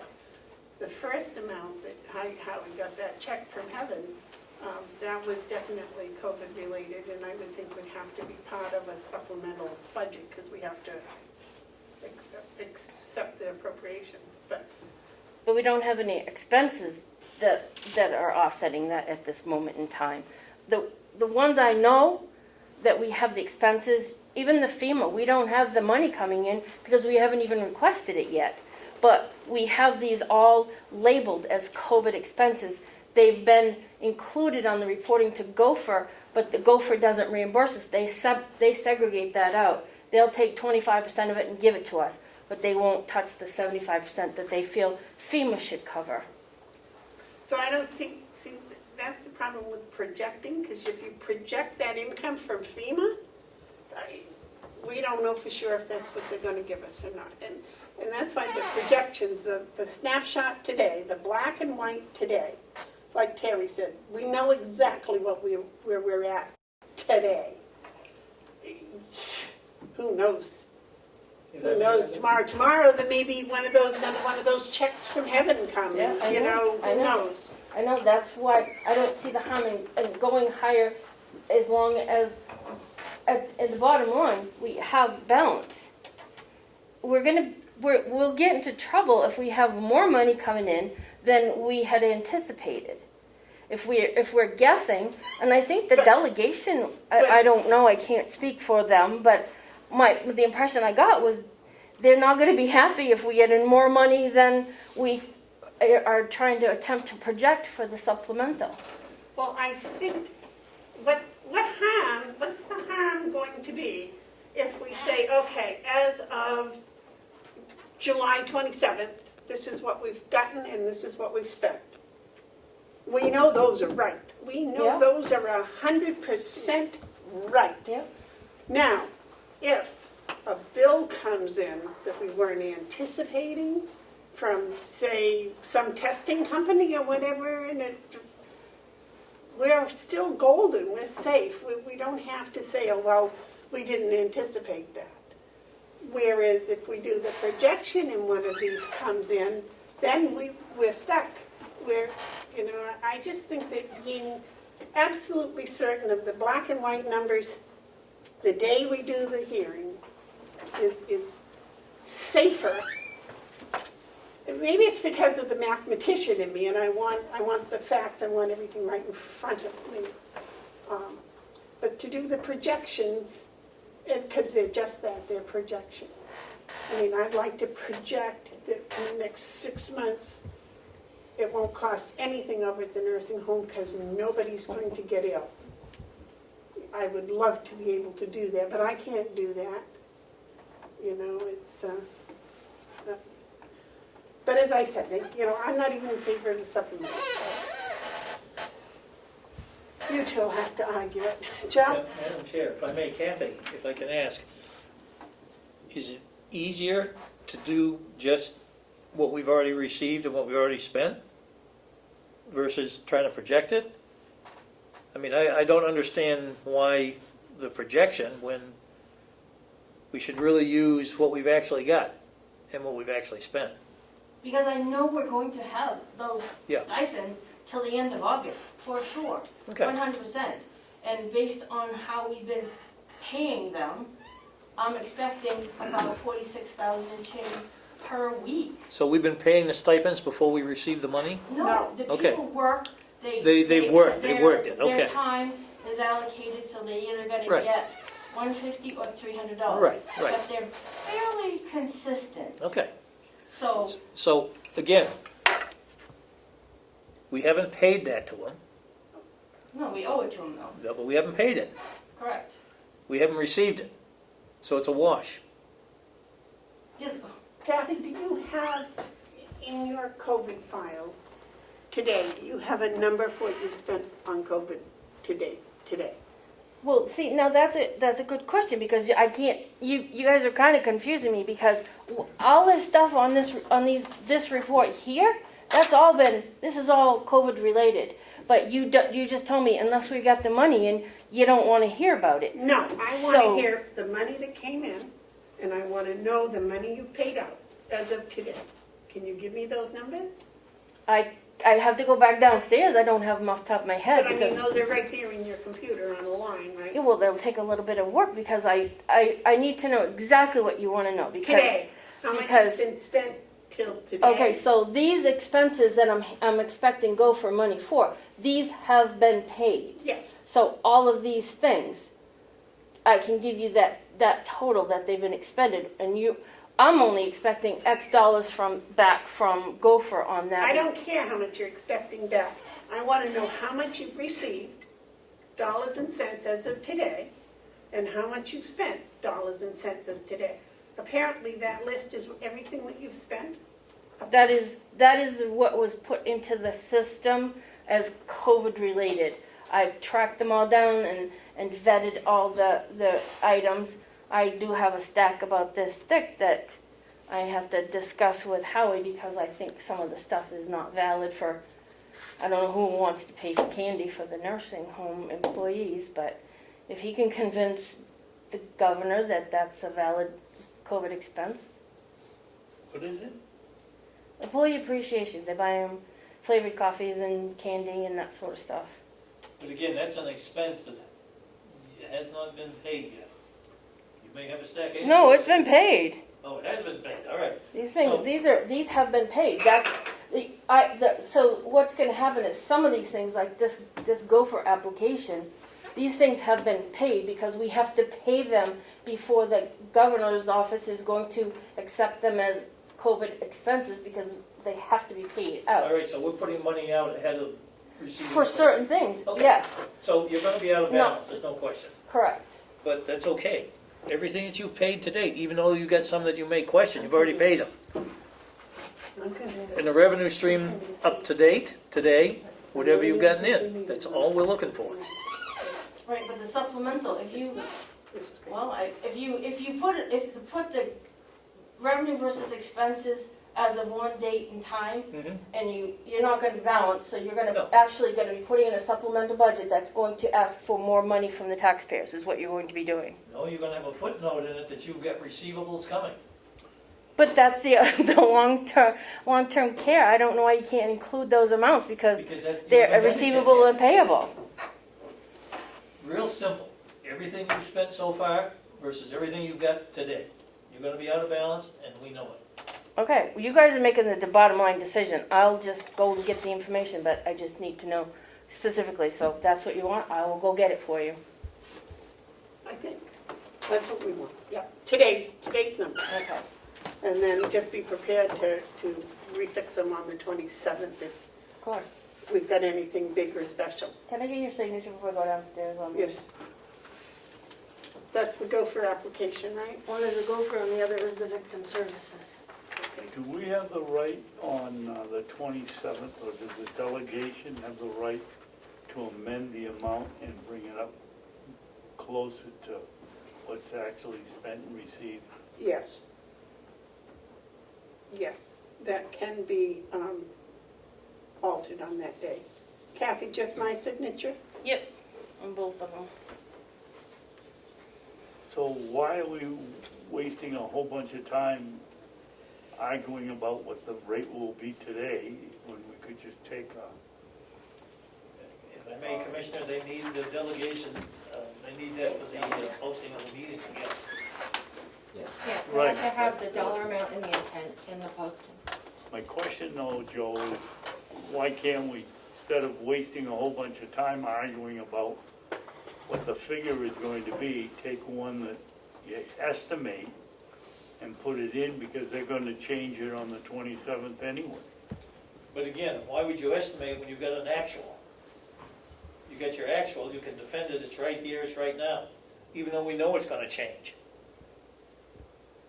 Versus putting an estimate in that, who knows what that could be or why, and how do you defend it?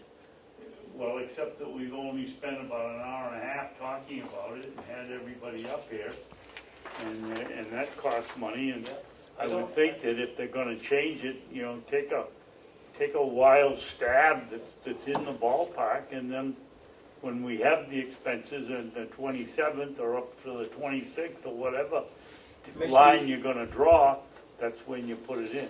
You make a valid argument, if you will, but I'm a big believer in using what you've got in front of you, black and white, even though I know as it's presented, it's gonna change. But that I can defend because that's what I know I've got in front of me, if it's Okay. up to me.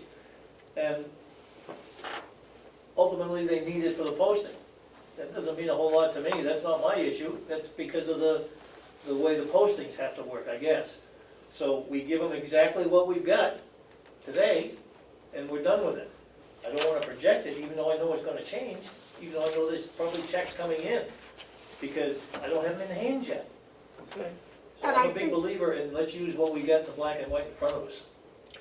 And I think the posting can read, in the posting, can say, since there's been unanticipated revenue and unanticipated expenses due to COVID-19, Right. We currently have these numbers, and we're asking for a supplemental that'll have no effect On the tax rate. on the tax rate.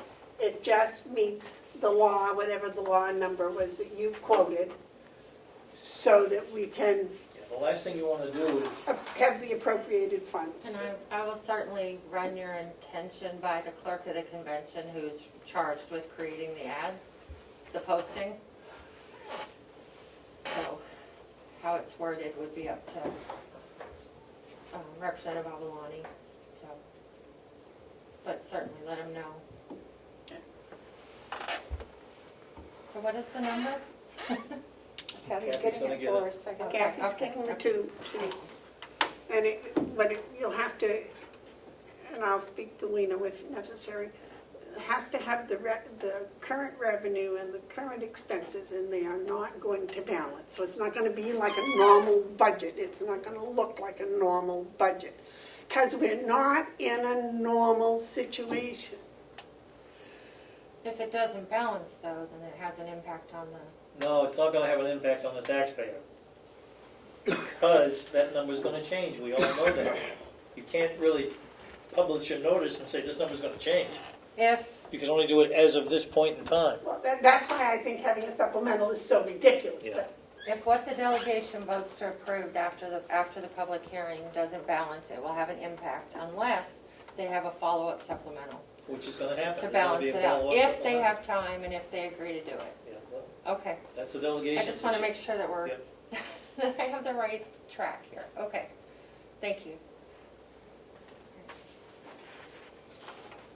Okay, so Kathy's getting that. All right, thank you. And then you're going to vote on the amounts? Was that, I guess? Well, I think we have to vote on we have to have a request to the delegation. Isn't that how it works? The commissioners may apply to the county convention for an appropriation to be made subsequent to the adoption of the annual budget. Yes. So, So we apply. which just means write a letter. I asked for a definition, but there is no application. So, yes. We just request it. And then whether it would be okay for me to just send a copy of the motion myself, or if I need all three of you to sign, or the chair, how you would like to do that. And the delegation may decide they don't want to have have the supplemental budget, which I would certainly, That's another option, isn't it? I didn't even think of that. yes, and I would certainly push for that. And I would hope that they would listen to this discussion today, but, you know, that's. And they also have the authority to have a supplemental budget without the commissioners. They do? They do. Either the delegation or the commissioners can ask for a supplemental. Yep. So, There's the checks.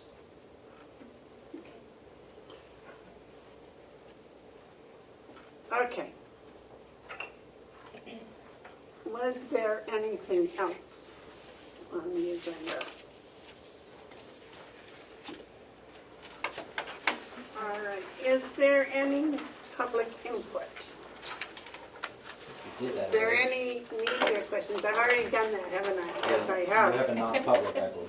Yes, that's what I'm getting ready for, is to have David read us into non-public. David, do you have your sheet to read us into non-public? Yes, I do. here it is. It's not on the agenda, so it's Not C. on the agenda, so. C. There's only one. As far as I know. Yep. Ladies and gentlemen. Which one is it under? C. C. What? She C? said C. C. ABC. C. C. I'll make a motion, we go into non-public under RSA 91 dash capital A colon 3 comma Roman 2 parentheses C. Matters which, if discussed in public, would likely affect adversely the reputation of any person other than a member of the public body, unless such person requests an open meeting. This exemption shall extend to include any application for assistance or tax abatement or waiver of a fee, fine, or other levy if based on the inability to pay or poverty of the applicant. Second. Roll call, please. Commissioner Babson? Yes. Commissioner Biebar? Yes. Commissioner McCarthy? Yes. What was the time? 12:50. What? 12:56. 12:56. We missed our webinar. Yep.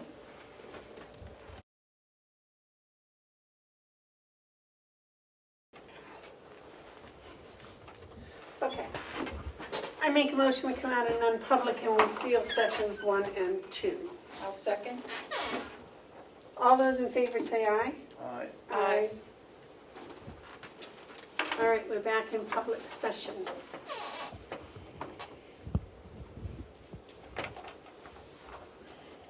Does anyone have anything to bring up before we close?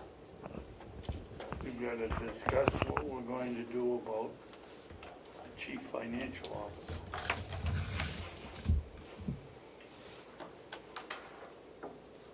I will make a motion to hire a chief financial officer when we get the job description finalized, which would probably be next week. I'll second that. Okay, the motion's been made and seconded to finalize the chief financial officer's job description next week and continue to hire a chief financial Officer. officer. All those in favor say aye. Yes. Discussion. Discussion, David. What are we going to do about paying this person? We've appropriated the money. If we do this, we've appropriated the money, and is anybody going to do a search around here to find out what a commensurate pay for this person would be? And Chris will do that. Yeah, I'll do that and compare it to what's been budgeted and see. And I hope you'll do it on the basis of Carroll County, Chris, not Portsmouth or Nashua or Manchester. Yep. You know, find us a range.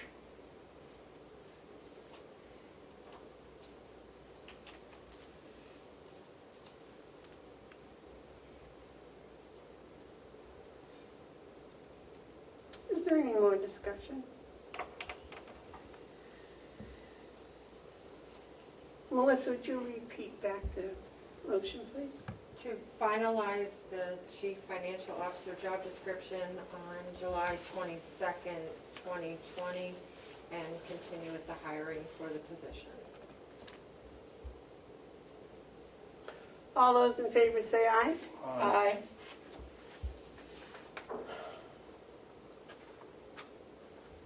One other short thing, Madam Chairman.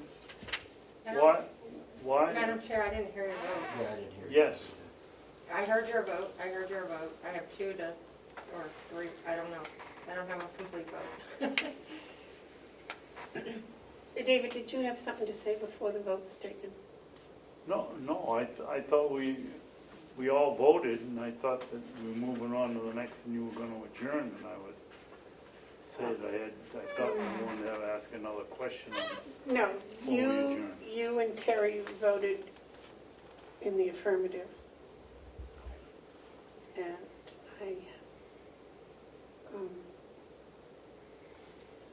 I'm going to vote no.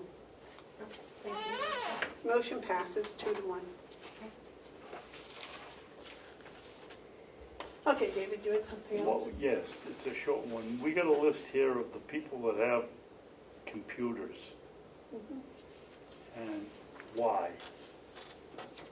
We talked about it last week or the week before, but I cannot for the reason, I can't for the life of me remember why we wanted to know who the computers were. I could understand if we had serial numbers or anything else, but why just who has them? I have no idea. Who asked you to make the list? So it had come up, I found some other notes, some sticky notes in my stuff. It had actually come up during a discussion with the IT contractor when the departure of one of the department heads this year, I can't remember which one, the question was asked of the IT contractor, do you have that laptop back yet? Who else has laptops on the county complex? And so he said he would get you a list, and I finally followed up with him, and there it is.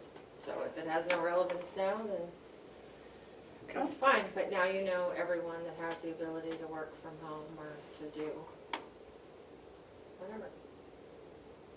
That's all, it's just for your information, because it's something that you asked a while back, and It's funny that nobody from the nursing home has computers Well, they all have them over there. over there, but they, yeah, so they don't, and I'm surprised that Howie doesn't have one. and the commissioners did approve for my position to have one, it hasn't been completed yet, so. That's all. But Joe's gotten his, so he's fine. And the HR director has his now, right? John's setting it up today. Oh, good. Good. So that was that. Okay, is there anything else? Are you recessing until you get your supplemental number, or how was that happening?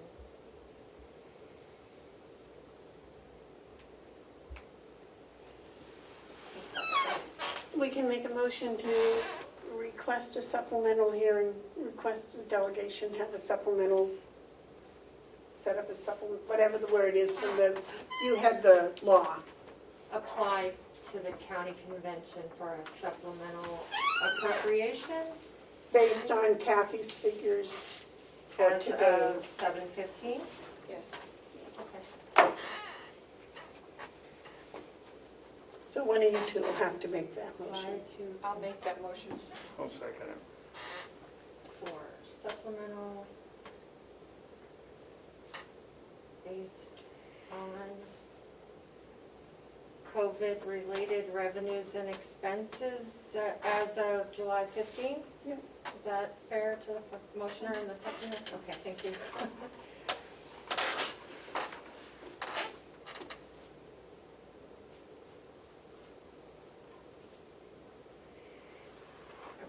Want to read that back to them, please? To apply to the county convention for a supplemental budget based on COVID-related expenses and revenue as of July 15th.